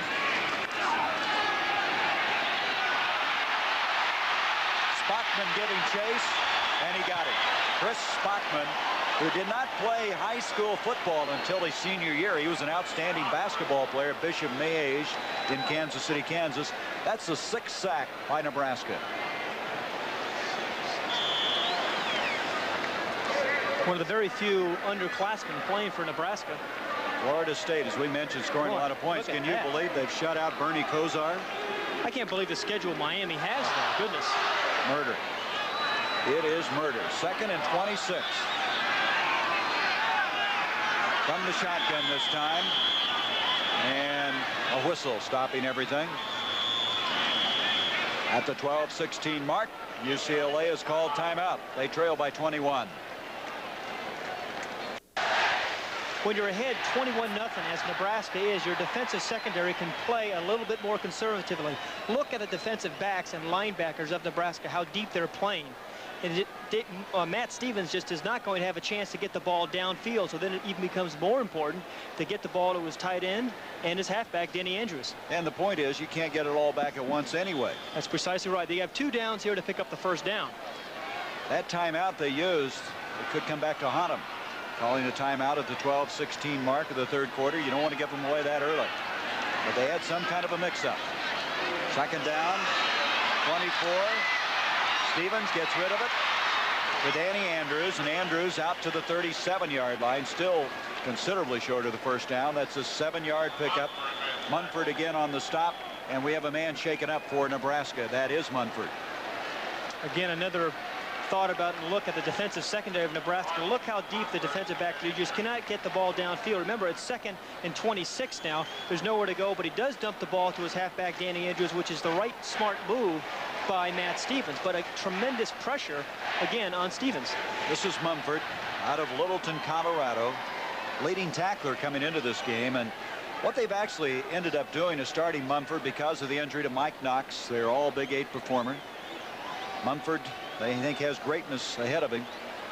Tomorrow again, the NFL doubleheader on CBS Sports, starting with the NFL today, then the Redskins, the Patriots, the Packers against the Cowboys. Cardinals are off to a good start, and of course Los Angeles, Jeff Kemp's going to get a starting nine. The young man from Dartmouth, it's his first start, and I think he's going to do okay. They're going to get you back out there yet with the Rams, huh? I doubt that.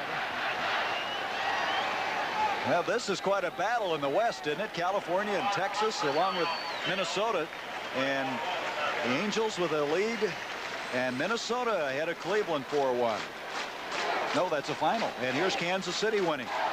George Brett had a grand slam last night. My Angels will be there. You think? 3rd down now, 17 as Mumford leaves the field. Stevens, Andrews.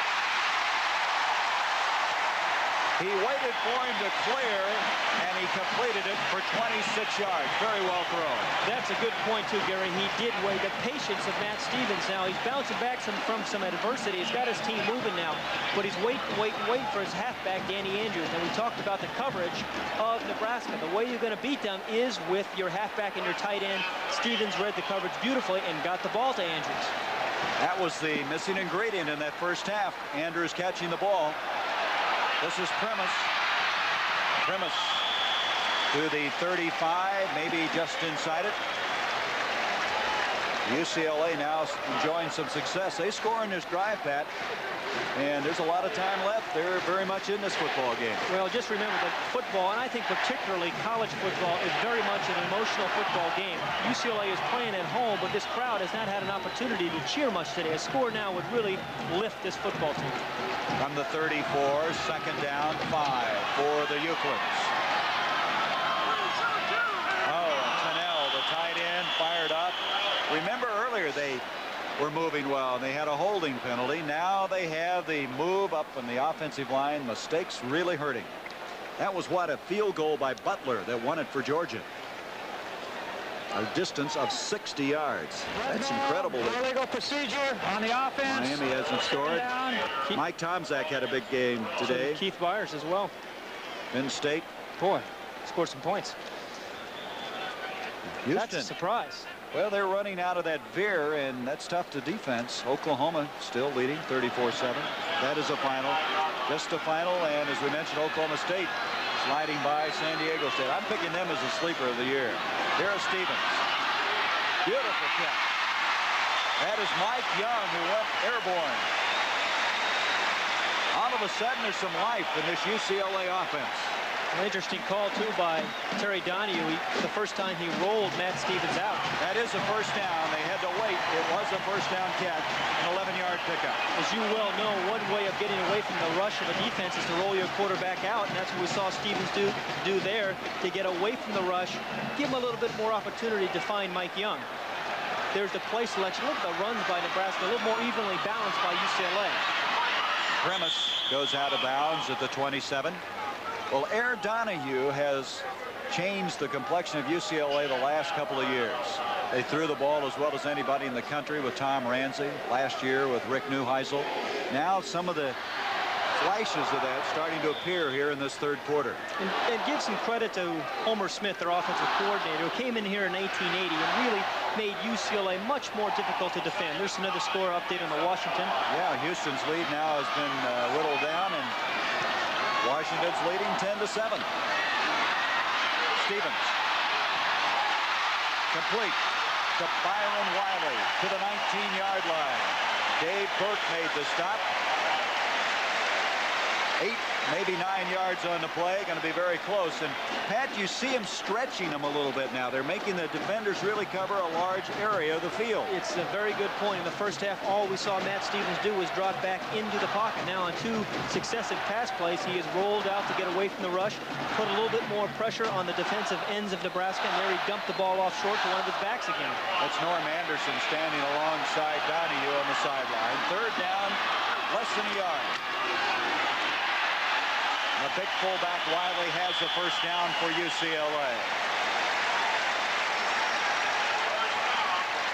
Dave Burke, Mark Dahm made the stop for Nebraska. Play selection inside the 20-yard line is so critical. And remember, UCLA has had difficulty thus far this year putting the ball in the end zone from the 20-yard line in. John Lee, in their first football game, kicked 6 field goals.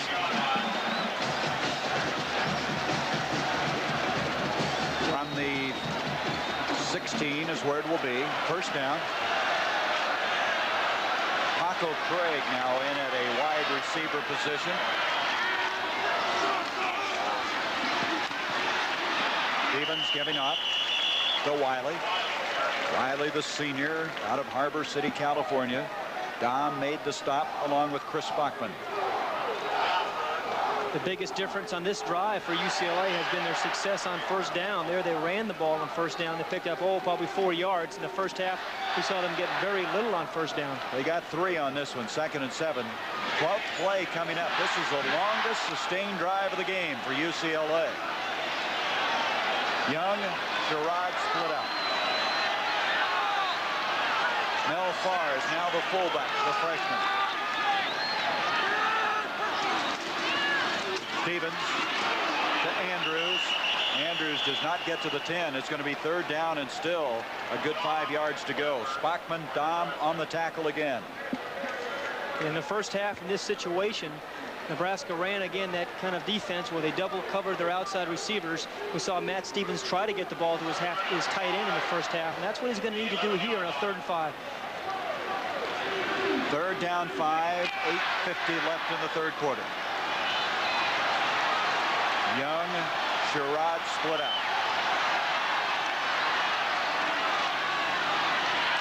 Stevens. Cannell tried to make the catch. There's a penalty flag at the 12-yard line. Strasburger again dropping off when that defensive end spot was over there, showing his speed and quickness. Let's see what the penalty's about. Holding. Now there's that self-destructing mode they've been in this entire drive. You're really right. It was Dave Barron, the center, on the nose guard, Ken Graber. He just grabbed him from behind, and it really is self-destructing. I thought Stevens did a superb job that time, even throwing the football. He had to stop short and find his man and get rid of it. Avoided the rush, bought himself a little bit more time. So the penalty will short circuit things for a moment. Brings it back out to the 21-yard line. Holding on the offense, 10 yards, penalized from the previous stop. Still third down. Well, they need to get something out of this drive. If they have to settle for the field goal even, they've got to get on the board. Third down, 16.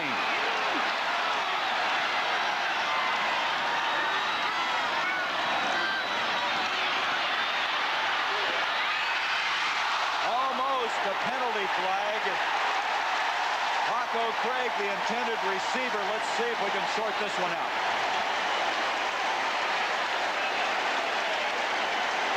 Brett Clark defending on the play. Number 26, Paco Craig. He's right there at the top of the screen. He's just going to run a simple little post pattern. It's a zone route, but there, Brett Clark, number 10, the official. Now, they call pass interference there. I did not see it. Now, with the pass interference in the end zone, it comes to the 2-yard line this year rather than the 1. That is a change. We'll wait for the explanation on it. Paco Craig has not played that much this year. In fact, he hadn't caught a ball coming into the game. Freshman out of Riverside, California. Now, this must be illegal use of hands, not pass interference. We got a 5-yard illegal use of hands. Right, it was an illegal use of hands, not pass interference, because it really did not look like pass interference. But right there, the illegal use of hands, he bumped him.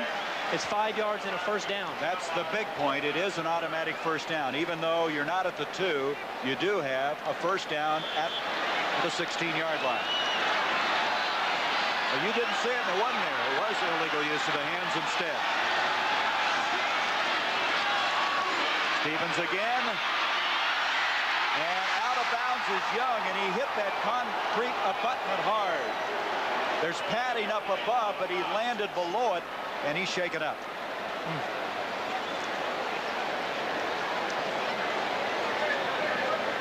I don't care how many pads you have on, that concrete hurts.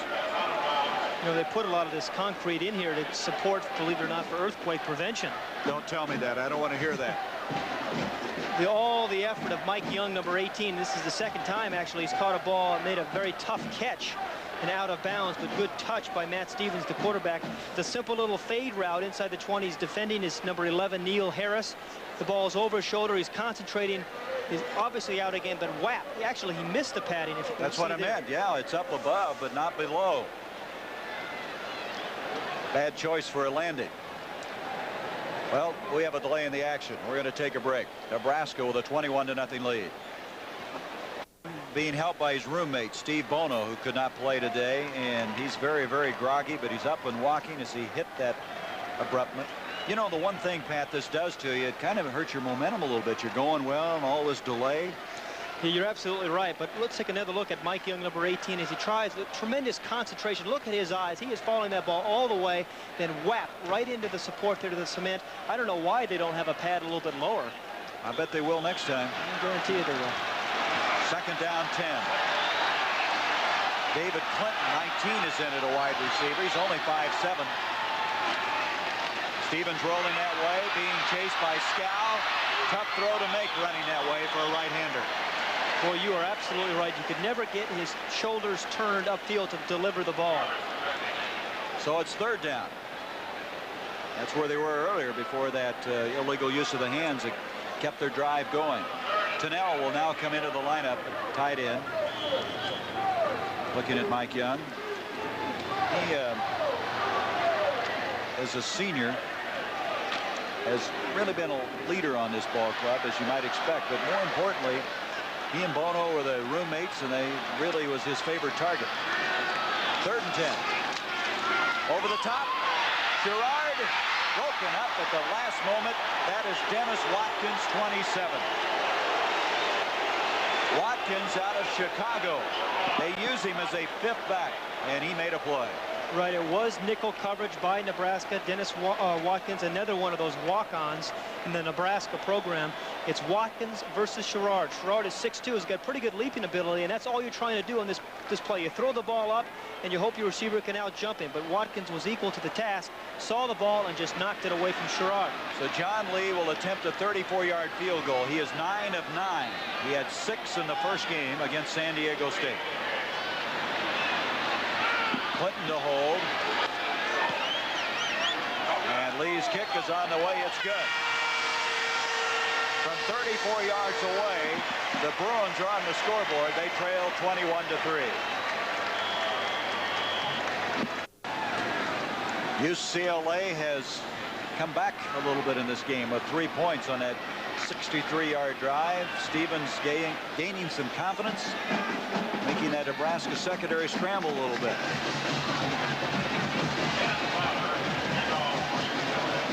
John Melton, one of the assistant coaches, Chuck McBride in the background. They call them the Black Shirts defense for the Cornhuskers.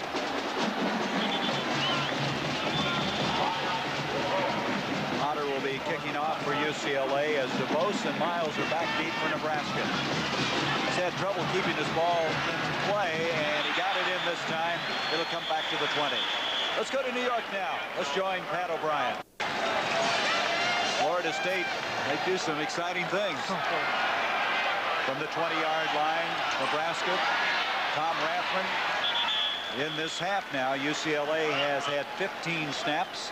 Nebraska with their first, and now they got to see if their defense is up to what their offense has done in this 3rd quarter.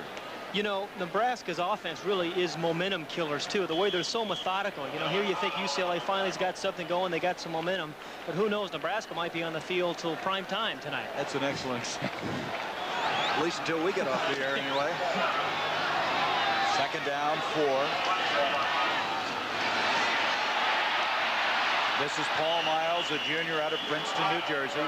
The fastest I-back that they have. He has the blazing speed. That time Lee Knowles and Ron Butler, the 2 senior linebackers, combined for the tackle. And it comes to a 3rd down. Benning is in there now. You see Benning, number 73, 6'6", 290. He and Tim Roth have been alternating that left tackle. 3rd down, 3.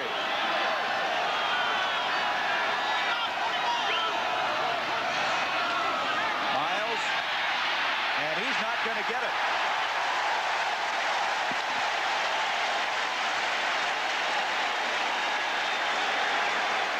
Doug Wassel, a freshman out of Georgetown, Pennsylvania. And this man, Delicano, made sure that he didn't get the 1st down.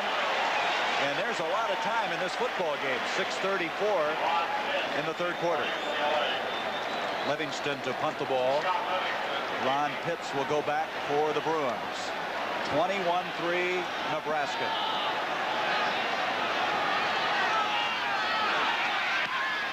He had a beauty. Beautiful punt. At the 15 is Pitts.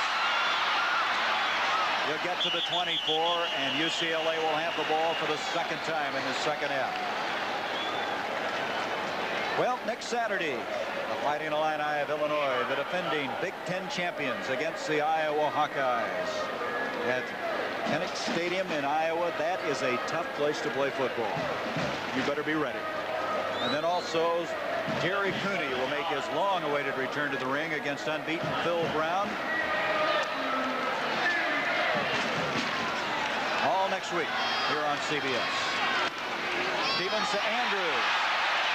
Andrews out to the 30. Isn't it interesting, Pat, how you start throwing the ball well, how the running game picks up? It really is, because then you give your linebackers a little bit more to be concerned about. And they are running. They have to stay at home a little bit more. It frees. Watch the linebackers now. Now when you're running the ball, they have to stay at home. And what do you do next? Then you run some play-action passes and get your tight end or Danny Andrews out behind him. 6-yard pickup to the 30-yard line.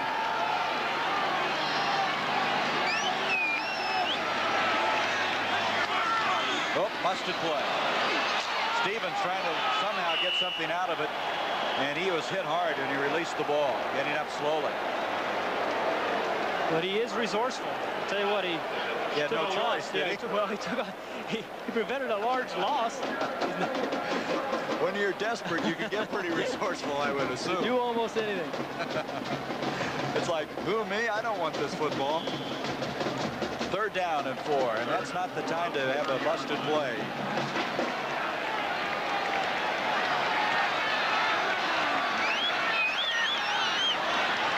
Primus in the backfield. Stevens under pressure, and that is the 7th sack of the afternoon. Graber and Stuckey were there. Big defensive play by Nebraska. Again, the momentum we thought may have been changing to UCLA. They get in a 3rd and 3 situation. They haven't had too many of those today. And the next thing you know, there's another good pass rush. But remember here, and they're dropping back again. Remember in the drive earlier, they had some success was getting Matt Stevens out away from the rush by rolling him out. Swanson and Rob Schnitzler go back for this punt. There's the 7 sacks. Bonifay hit it high. Swanson at the 29-yard line, and that's it. Line down there was Scott Franklin, number 87. 48-yard punt, 1-yard return. Gary Bender along with Pat Hayden. 4:42 left in the 3rd quarter. Nebraska with a 21-3 lead, and Nebraska had the ball earlier, didn't get a 1st down. Now they get another shot at it from their own 30. Number 21, Miles, is the high back. Sundberg on the roll. Complete to Shane Swanson. That'll be a 1st down, a 13-yard pickup to Swanson. Swanson trying to replace Irving Fryer. I'm not sure you really do that, but Swanson is more than adequate in his own way. You know, if you're Tom Osborne, you are concerned a little bit about your offense. You're only leading 21-3 at a point in the 3rd quarter. You obviously cannot sit on the football, so he's got to get his offense moving again. And here's a 1st down call, and he throws a pass to Sundberg for a big 1st down. Gives straight ahead to Rathman, and Rathman runs into a lot of congestion to the 45. And there is Norrie. We saw him warming up to begin the 2nd half and didn't come in, so I don't know if this means anything or not. Well, actually, it looked like Matt Stevens got hit on that sack once. He looked a little, got up very, very slowly, looked a little shaken up. 6'5" out of Portland, Oregon. He has what he calls a distance finder in Homer Smith's vernacular. In other words, he can drop the ball in. Did you have that when you played? Heck no. Here's Sundberg on the option to Miles. See some of that speed that Miles has. Across the 50, a 9-yard pickup on the play. Ron Butler over to make the stop. Ron Butler made the tackle on Miles. Watch the surge of the Nebraska front line. Right there in the middle of your screen, number 57, Mark Trainowitz. Now, I'll tell you what, there's some people out there moving the defenders out. Mark Benny, number 73, made a nice block. That's the difference in Nebraska's offense. Line of scrimmage just short of the 45. 1st down. Play action by Sundberg. Jason Gamble with the catch at the 31-yard line. 14 yards. Herb Welch made the stop, and Nebraska now back on a roll, moving well. Welch, a junior college transfer, waited around to play this his senior year, and I think he's playing even above what they expected from him. Miles and Rathman still in the backfields. Straight ahead goes the big fullback, and Welch again makes a stop. And Nebraska all of a sudden now is at the 20-yard line. 9-yard gain. And again, we're talking about the sequencing of plays. They throw the ball at you, then they'll pitch the ball, run wide on you, and then they give it to the fullback. And when you're a linebacker, it's so difficult because you on a pitch play, it's a slow development play. You can skate, you try to get outside. And then on the fullback trap or a fullback quick hitting play, boom, the ball is right on you and he's right by you before you know anything that's going on. With this play, if they run it, Nebraska could go over 200 yards in rushing. Miles is not going to get up the field, and he paid for that one. Tommy Taylor finished up. Herb Welch started it all, and Miles took a pretty good pop.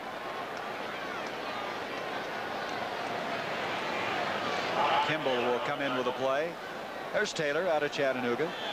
Terry Donahue just does a superb job of recruiting kids out of the state. It's interesting. He has had very good success out of state with really gifted athletes. The guys like Tommy Taylor who can run and jump and catch. Steve Bono, too. Yep. Supplemented the outstanding athletes you have here in California. Third down now. A long 2 to go. Thompson in motion. Sundberg complete to Miles, and he's got the first down by a yard. Craig Rutledge, 30, made the stop. That was good concentration that time by Miles to hang on.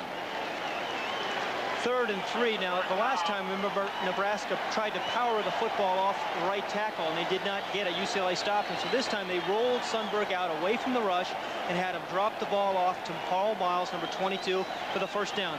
So many weapons you have to be concerned about on 3rd down against Nebraska. From the 20, first down, 2:08 left in the 3rd quarter. Sundberg and inside reverse action to Swanson. Swanson, touchdown.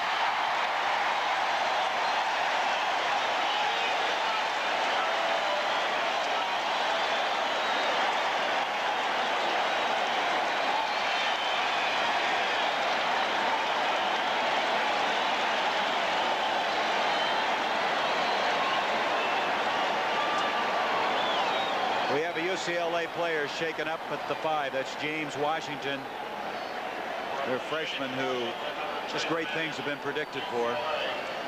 They think he could be the next Kenny Easley eventually. You know, you watch Shane Swanson running this little wingback reverse, but you know, it could have just as easily have been Johnny Rogers or Irving Fryer. It's the same. When you see that wingback reverse, you think of all the great players they have had at wingback running that exact play. And the way Nebraska sets it up, Shane Swanson, the way Nebraska sets it up, remember they ran the power, and the block of the tight end here is so key on this particular wingback reverse. Here, number 80, Todd Frayne. We talked also about their centers. Double, he just buries the UCLA defender. There's no way that Shane Swanson is not going to get into the end zone here. Again, another look. The offensive line, they're just going to keep coming after you. The Thing, as Terry Donahue refers to them. 77 right there is Tom Morrow. Takes a key block, but Swanson was not even touched. And he very politely laid the ball down. 27-3. They're still looking at Washington. We're going to take a break. Terry Donahue's team right now has been run over by the Thing. While we were away, Scott Livingston added the point after to make it a 28-3 game, and he's still hooking that off the left, didn't he? He just barely got that one in. But he got it. You think with as much as they score, he'd have a lot of practice at that. That's right. Doesn't get to kick very many field goals, but gets to add a lot of point afters. That was the amazing thing about last year's Nebraska team. They averaged 52 points a game, yet they only attempted 3 field goals all year long. Washington's up walking around. I'm really glad to see that. This young man has an excellent future ahead of him. Free safety position at UCLA something special, and they think he's going to be in that category special. Gerard will bring it out for UCLA. Look at this cut. Pretty good job out to the 19-yard line. So after everything looked like momentum-wise, it was switching in favor of UCLA. That last 70-yard drive just kind of put the lid on things for a moment. The Thing that ate New Jersey. That's right. Stevens is still in, so Norrie isn't coming in. From the 19, the Bruins now trail 28-3. There's your time left in the 3rd. Andrews and Wiley, the running backs.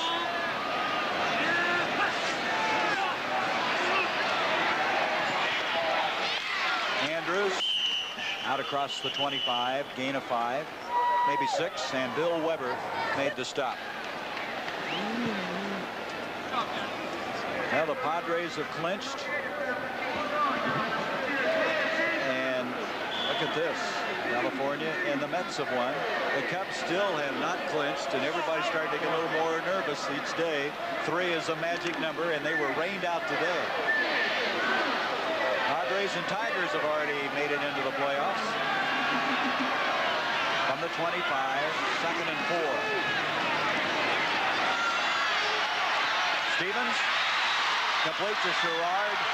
He's out to the 35, and that'll be a first down, a 10-yard pickup on the play. You know, UCLA has really been successful throwing the football when Matt Stevens had an opportunity to do so. But he was under so much duress in the first half and parts of this half that he's been sacked, what, 6-7 times. But the way to get away from that is to run away from the rush as they rolled Stevens out there, and he found Sherrard. That seems to be their best plan, and they didn't do it on that previous series. And he was stuck back there. From the 35. Out to Farr. Mel Farr Jr., the son of the former All-American. And Bill Weber throws him for a 3-yard loss. Started looking for MVPs in this game, and Strasburger and Weber are right up amongst the top of them. I was just thinking the same thing. And how about the offensive linemen of Nebraska as well? So far that time, losing yardage.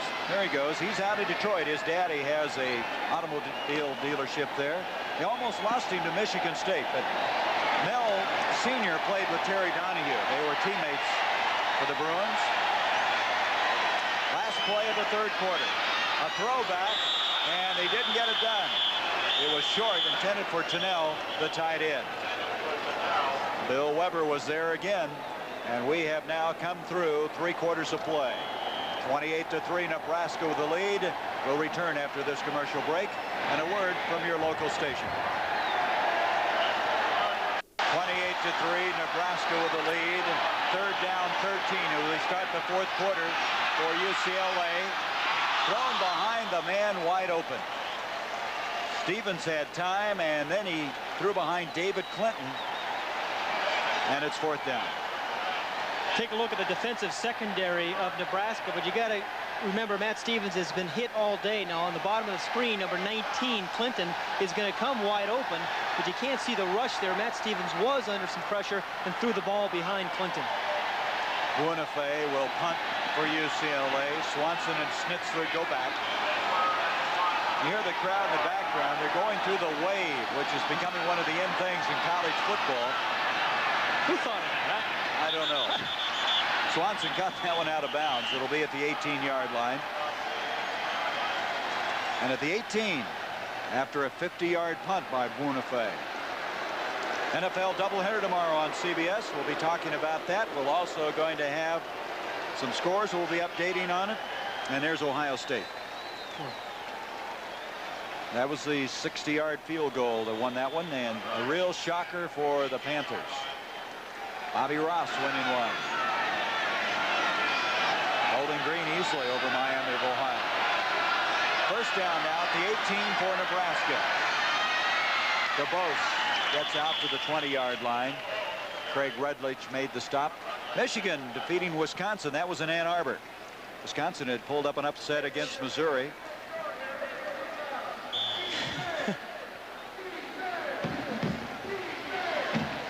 From the 20 now. 2nd down and 8. Penn State had a big day, didn't they? And Notre Dame beat up on Bill McCartney's Colorado Buffaloes. DeBose, 30, up to the 35-yard line. James Washington back in there, made the stop, 15-yard pickup. Now here is DeBose, the 3rd-string I-back, probably be starting in a lot of places. You talk about the program, you're right, the 3rd team back, and they keep coming right after you. The thing is going. Again, look at number 58, Harry Grimminger. He's out leading the play. There's a man who weighs 265 pounds, but he's out leading a little scat back like DeBose. 15-yard gain to the 35. Sundberg. And looked like Thompson and Sundberg were not hooked up on that play. A mix-up. There's Thompson saying, wait a minute, what do you mean I'm supposed to go that way? The coach, all we do is run the ball. Purdue, who earlier upset Notre Dame. Georgia Tech after Alabama's win. And, you know, Citadel played them tough a year ago. Boy. That's it. You know, who was a quarterback for Tennessee was Darrell Dickey. Doug Dickey's son. You're right. We've got Army Navy, what, December 1st? December 1st in Philadelphia this year. They had it in the Rose Bowl here last year. 2nd and 10 from the 35. Here goes DeBose. Look out. He's gone. Touchdown.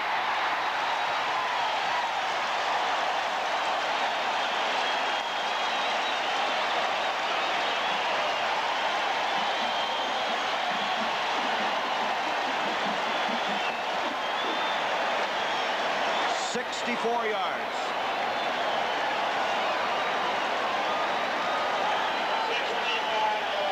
The third-team tailback, Doug DeBose. There's a little slip there, a little miscommunication between he and Sundberg. Actually, enough delay and hesitation to actually let him sprint through the defense. There was a good rush by UCLA, but DeBose outran the secondary for the score. 34-3. New kicker this time, Dave Klein, a freshman out of Seward, Nebraska, made it 35-3. And Nebraska, when they play football.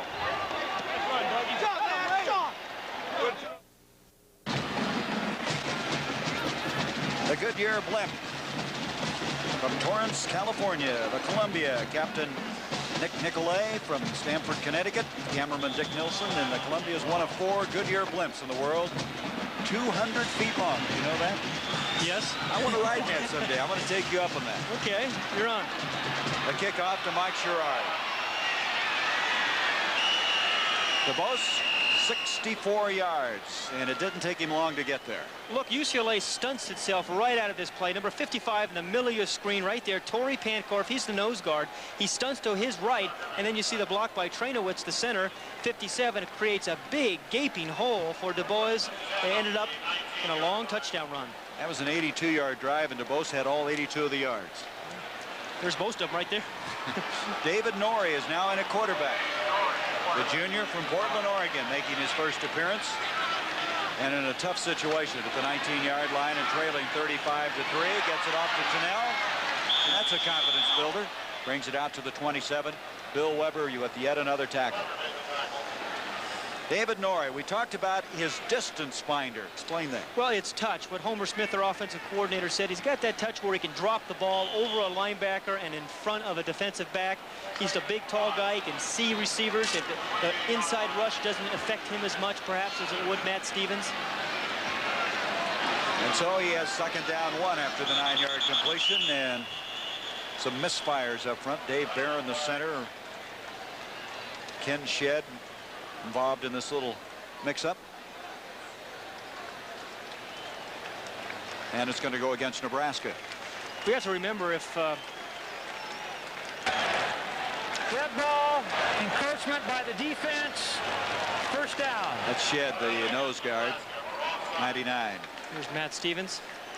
He's got to be disappointed, but really, I mean, to give Nebraska defense some credit, they were in his face all day long.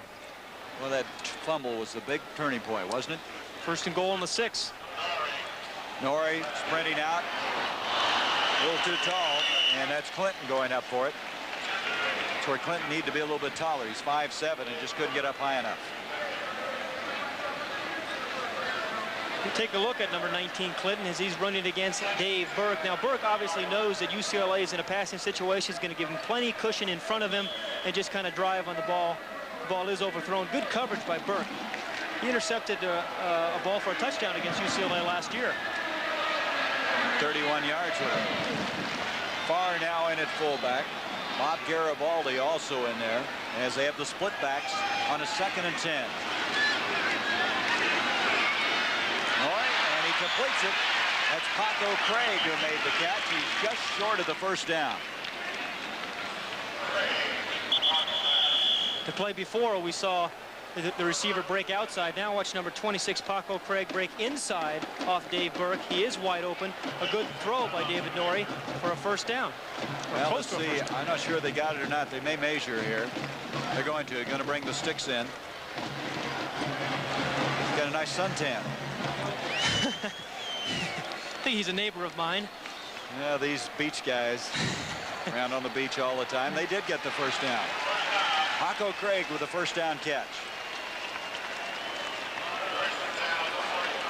Virginia Tech winning, Holy Cross. Big game tonight, by the way, in the Pac-10. Shed some light on the race. USC's at Arizona State. Be a good test. Arizona State's been so tough on Southern Cal. They're in Tempe. Never won there. First down now at the 43-yard line. 35-3. Nebraska and Norrie trying to run. It looked like a quarterback draw, and Jim Scow, 96, there to drop him. Scow eats all the time and can't gain a pound. They've been trying to get his weight up. They list him at 235. I don't think he's even weighing that, but He just can't seem to gain weight. Very quick out of Omaha. Be a nice thing to be able to eat all the time, not gain any weight. You wouldn't know what that's like, would you? A little envious there. Second down, 12. Norrie's going to get blitzed and beaten down on that one, and that's the same man again, Scow, number 96. That's 8 sacks. And one of the criticisms of Nebraska's defense from a year ago, remember the offense got all the credit, was they didn't put any pressure on the quarterback. So what did Charlie McBride, their defensive coordinator, do? He decided to go from a 3-man rush to a 4-man rush. You're seeing some of the evidence today. Well, this Nebraska team, there's Alabama winning. Now Missouri, after losing to Wisconsin, winning their ball game. This Nebraska team plays all the big contenders, the Big 8 at home. They have all of them. Oklahoma State, Missouri, and Oklahoma come to Lincoln. Norrie back again on 3rd and 18. Almost picked off. Mark Dahm, 51, out of Dix, Nebraska, all 320 in the population. In fact, Chuck McBride said he recruited Dahm. He couldn't find Dix, Nebraska on the map. He said linebackers are different kinds of people, too. They don't have many friends. There's Mark Dahm. He played 8-man football. In fact, that's another thing. Nebraska probably has more players that have played 8-man football than anybody in the country. I think that would be a safe bet. Yeah, I was just going to say. Bunife, who's punted well on a 4th and 18. It's blocked. Blocked and blocked easily that time by Dennis Watkins, 27. Boy, Dennis Watkins, the second punt block. You have to be concerned about your special teams as well. It was a good snap. He just takes a little bit longer. There's no protections. Watkins is all over the punter. No way the ball is going to get off. But that's the second time that's happened today. Obviously, Terry Donahue is concerned about his special teams. Well, he's probably concerned with his whole team. Well, nobody touched him. They blew that one. They really mixed up something on that blocking assignment. Watkins out of the south side of Chicago. Travis Turner now has come in a quarterback for Nebraska, number 14. And that is caught by Todd Frayne. No, they say he trapped it. Very nice effort by number 80. Frayne out of Trainer, Iowa. Tremendous fake here by Travis Turner. He had everybody fooled, and Todd Frayne was running wide open. Had he hit him, it was an easy six points. He has to reach out in front of him. The ball does touch the ground. He obviously traps it. It's an incomplete pass. The official was right there, made the right call. Travis Turner really came on strong in the spring. He's out of Scotts Bluff, Nebraska, junior. Kind of in the Jerry Taggy build. Remember Taggy when he was a big quarterback for Same Nebraska? number. Yeah. That time he rolls, and Craig Rutledge made the stop on him. You've seen Nebraska the last couple of years. How do you compare Well, I the two think teams? defensively they're much better than any of the teams that we've seen the last 2 years. I'm still not sure that their skill positions are up to what they've had, but they're more than adequate today. Well, they were so good in the skill positions last year, it's almost unfair to compare them. They're going for 4 in 84, their 4th straight Big 8 title, and that ball is incomplete. Good pressure put on that time, and Turner had to get rid of it. Adam Hutchins, 57. You know, Hutchins out of Las Vegas got his first action in major college football in Lincoln last year, and they were talking about he lined up and Steinkuhler fired off, and they found Hutchins 10 yards down the field. That was his first introduction to college football, but he's since recovered and played very well. It's a tough way to get indoctrinated, huh? Steinkuhler did that to a lot of people Yes, last he year. did. Outland Trophy winner. Ron Pitts goes back for this punt from Livingston. That's a funny looking one.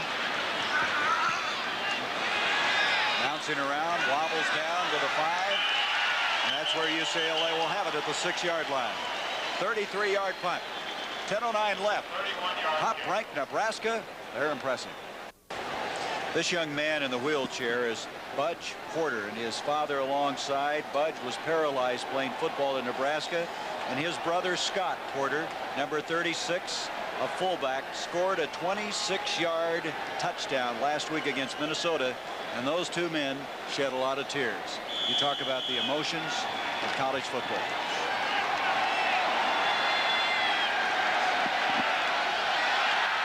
From the 6-yard line, UCLA trailing 35-3, 10:09 left in the game. Avoiding the safety was Norrie. He just had to unload it. Chris Bachman was down there giving chase. It'll be second down from the 6. One thing we should mention about UCLA is they got off to a very difficult start a year ago. They were 0-3-1. Came on to win 6 of their last 7 and go to the Rose Bowl. They ended up the season one of the better football teams in the country. They really did. It came on, blew Illinois out in the Rose Bowl. And Terry Donahue said we were overrated early. Everybody thought we were the same team that played in the Rose Bowl, and they lost some good players. Norrie back on 2nd and 10. Cannell had it for a moment. That Washington game, we were talking about how they might go unbeaten all the way to November 10th in the Pac-10, and they had a non-conference Houston game, and now with a 13-7 lead. They are tough defensively, too. Goodness gracious, they were superb against Michigan last week. But also this UCLA football team, Terry Donahue says we will be a good team by the time the season, the conference schedule rolls around, and toward the end of the season when they really get into the guts of their schedule. 3rd and 10. Norrie twice now has thrown from the end zone. And he's going to do it for the 3rd time. This time the catch is made, but way short of the first down. Andrews on the catch. McCashlin made the stop. And it's 4th down. And so Terry Donahue's team, which is 10-1-2 in the Rose Bowl, trailing here 35-3. They go to Colorado. Now UCLA in the Pac-10 does not play Washington or Arizona. And it could be to their detriment not playing Washington. I think they might want to have a crack at them late in the year. Well, you're right. They would be in control more of their destiny if they did. Unafe, he gets this one off and hit it very, very well. Shane Swanson at the 45 to the UCLA 48-yard line. Craig Rutledge on the stop. 9:09 left. Nebraska 35-3. Gary Bender, Pat Hayden, 9 minutes, 9 seconds left at the Rose Bowl. Nebraska with a 35-3 lead. They led at halftime 21-0. Then it was cut to 21-3, and UCLA had some hopes. Only to see Nebraska drive 70 yards and score again. Travis Turner gives off to Scott Porter, the man that we were talking about earlier, whose brother and dad's on the sideline. Doug Wassel made the stop. That's one of the big surprises of the year. Bernie Kosar, remember we threw 6 interceptions against Michigan. I wonder how many threw against Florida State. I don't know how you can play a schedule like that, Pat. It's impossible. Emotionally, you don't have enough emotion left. 2nd and 5.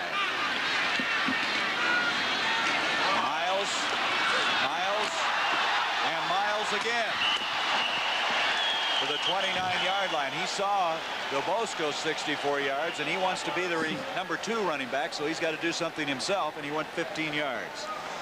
You know, Gary, we've talked about the great diversity and the number of weapons that Nebraska has in its arsenal. I'm just reflecting back on the touchdowns they scored today. We saw one on an option play by Sundberg. We saw a reverse by Shane Swanson as he ran into the end zone. There was a fullback trap for a touchdown. They really have done everything they wanted to do today. 319 yards rushing for Nebraska. First down from the 29. Miles again. Inside the 25 to the 24. Ron Butler pushes him back. Nebraska got here very late last night. We were really hurt them, didn't it? Well, it really did. You know, we were saying, boy, Tom Osborne's got to be upset. They got in here late. They had to turn the lights on to work out, and they'll be tired. There'll be the jet lag, the California syndrome. Yeah. We had it all figured out, didn't we? Count on it, yeah. And 35 points later, 8 minutes to go. It's all right, Pat. All that homework got you ready for this.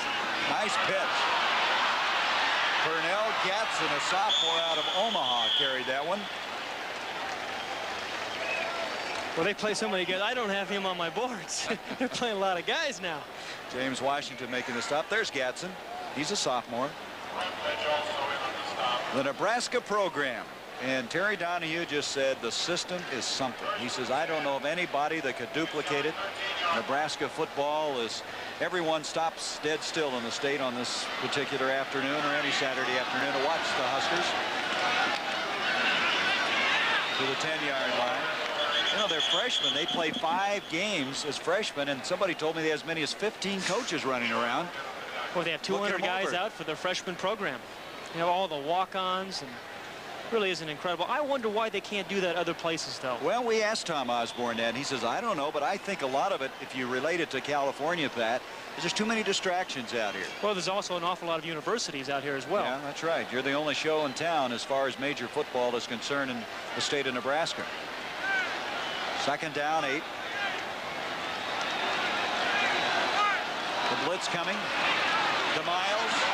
Miles trying to get to the 5-yard line or to bring up a 3rd down. I think also when you have athletes that maybe aren't what you call the blue chippers, and a lot of the guys for Nebraska were not considered that when they came out of high school, that then you get kids who will make up for it otherwise. Weightlifting for one. Well, your offensive line is right, but isn't it interesting that, like, Irving Fryer, for example, wasn't highly recruited, and Turner Gill wasn't actually highly recruited as well. Mike Rozier was out of a junior college. He was a pretty good high school prospect, but not anything you knock the door down. But you hit the nail on the head. The Nebraska builds program. UCLA and Southern Cal, and a lot of Pac-10 type of schools recruit athletes. From the 6, 3rd down, 3. The guy does look like Taggy, doesn't he? The same number and everything. You mentioned that earlier. That guy being Travis Turner. The blitz again. They picked it up. And Turner, big and strong, gets to the 3-yard line. Runs a little bit like Jerry Taggy, too. James Washington on the tackle. This will be the 111th win for Tom Osborne.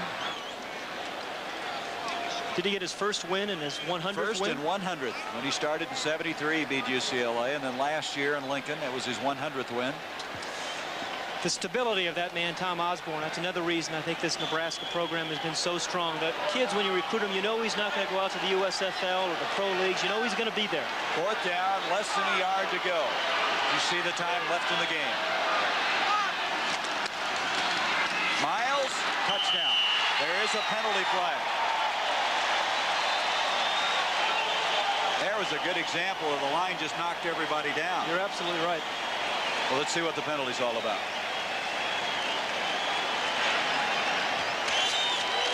Offside on the defense. Touchdown counts. They penalize the penalty on the kickoff. You know, that's an added insult to injury. You're offside and you still don't stop him. Miles went in. You know, I am really surprised somewhat by this score, Gary. I really believe that UCLA is a very good football team, yet Nebraska has really put it to them today. Well, they've done that to a lot of teams. Averaged, what, 52 points last year. Now they got 41. Going to make 42 here. Klein, who kicked the last point after, to do this one.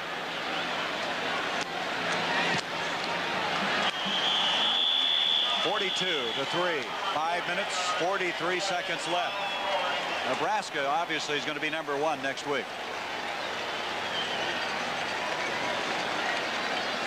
Now a 42-3 advantage for Nebraska. They just announced the attendance here, 71,355. Klein will be kicking off, and they will kick off from the 45-yard line. The penalty being assessed after the point after. There's Miles. Now Miles and DeBose, they're going to get on the plane and fly back to Lincoln, and DeBose is going to say, well, I went 64 yards for mine. You only went 4. So I should be the #2 tailback next week. They flip-flop them each week. I mean, they're that close. Isn't that a great luxury? Well, I can't believe it. Klein hit this one very high. It's going to be tough to return it. And they won't. Well, we've been shocked by that Florida State-Miami of Florida game. Let's go now and update it with Pat O'Brien. Well, maybe Howard Schnellenberger knew that schedule was going to be awfully tough. Because that's right. Jimmy Johnson, who took over, probably feels like he's played a whole season. From the 20-yard line, 1st down, Norrie, the quarterback. Andrews. Danny Andrews will bring it outside. Andrews has really had to work hard today. He's had the passes thrown to him, but red and white people all around him chasing him down. Brad Tyre made the stop. Brad Tyre, number 83 for Nebraska, by the way, is the son of the late Jim Tyre, the outstanding lineman that used to play for Kansas City. From the 25, second down 6 for UCLA.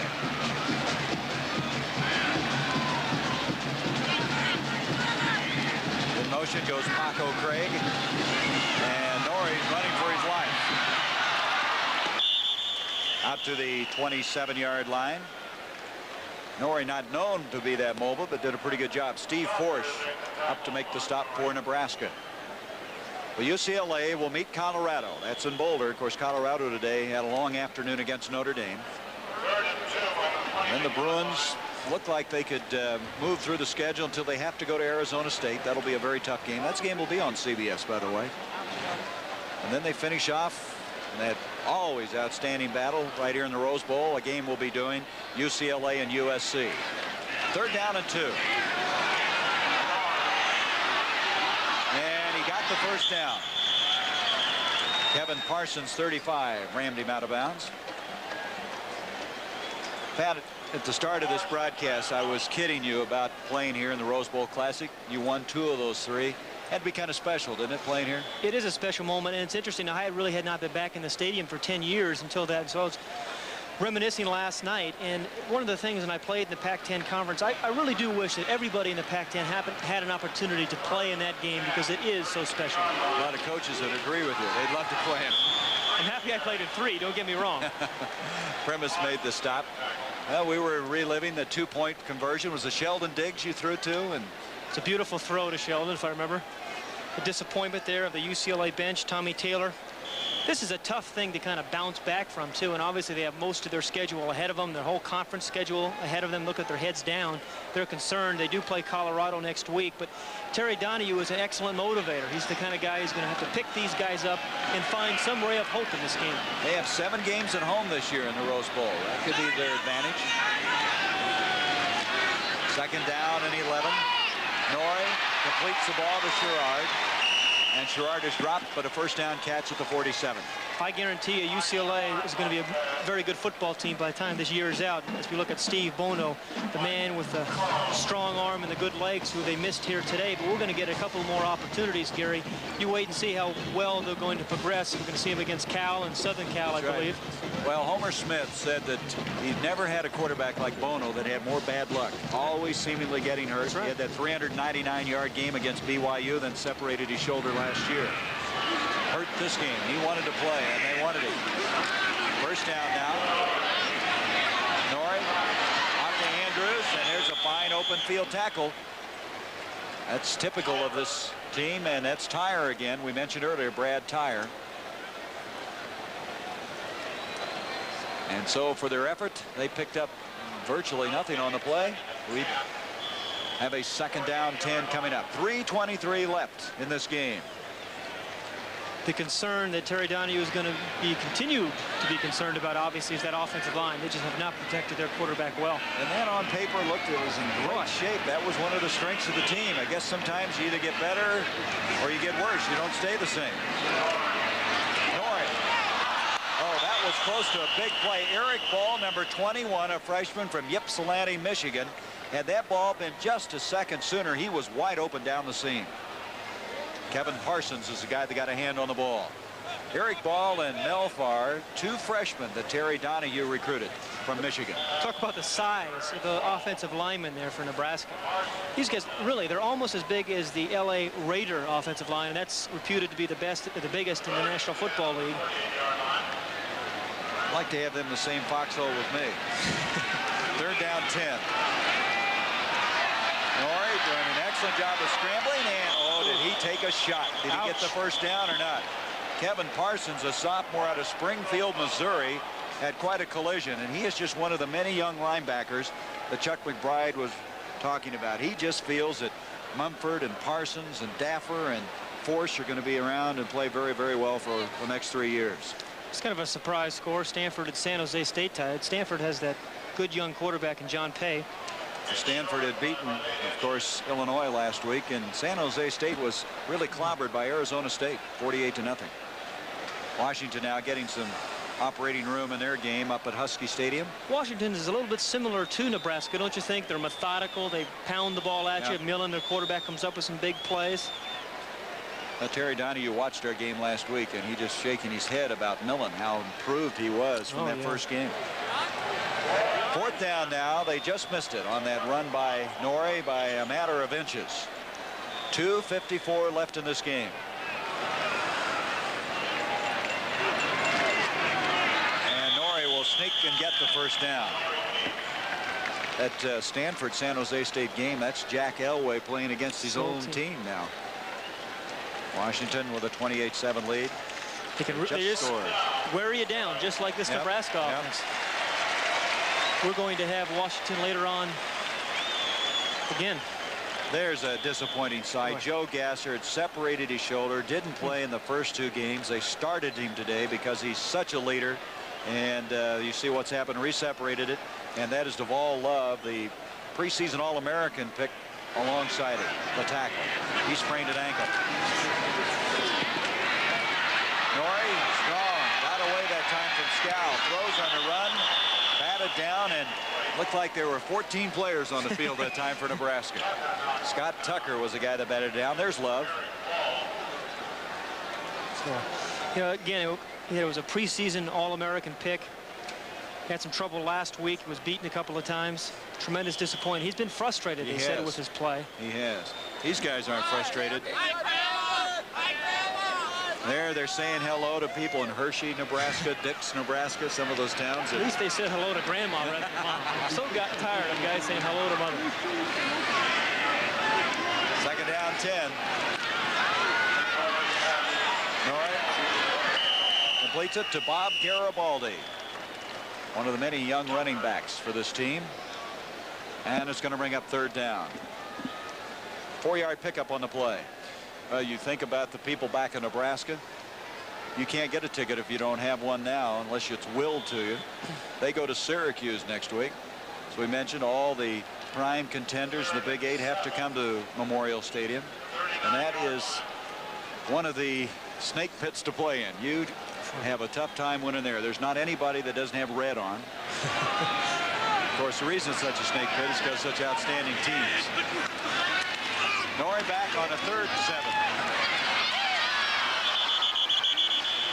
Akko Craig, the intended receiver.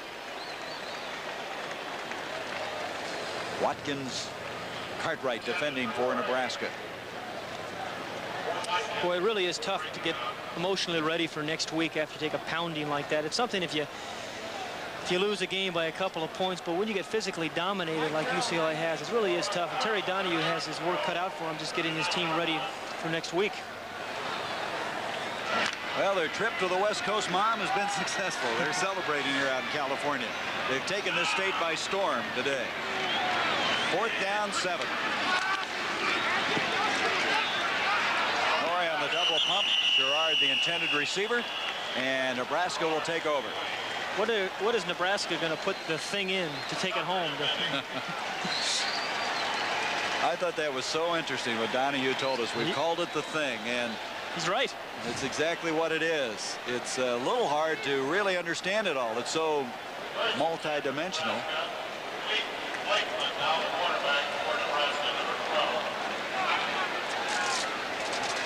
Our statistician, Mike Swenson, has been so busy today. He just told us now Nebraska has 347 yards total rushing. UCLA with 39. Cleet Blakeman now is the quarterback, number 12, a freshman out of Norfolk, Nebraska. 3rd quarterback to be used. Here's DeBose, who now has his win back after that 64-yard touchdown run. And you see the time left. I want to thank Mike Swenson, our statistician, Steve Bear, our spotter. They've been busy up here today. There is a final score, and Panera Parsegian will be standing by with the final score. Studios in New York. Washington State was shut out a week ago by Ohio State. And they have a good football team. Excellent job in the Palouse country. He sure does. Bill Lewis has been shipping up. 58, a junior out of Sioux City, Iowa. Dara's got to be happy about Notre Dame again. Lost to Purdue last week against Michigan State and rolling to death. Well, next year you'll be hearing about Miles, and the year after that will be DeBose as they pass the baton, the gauntlet, one to the other. There's Dirty Harry. Chevrolet MVP of the game, Heminger. You don't disagree. You don't. Well, I could. Unbelievable block there for Rathman in the trap play. And he's able to pick up. Thanks for letting me vote. Is this a demo or not? You get to vote in November. Oh, I'll wait till they. I'm offended by all this. I want you to know that. Here goes DeBose to the outside. Quick feet.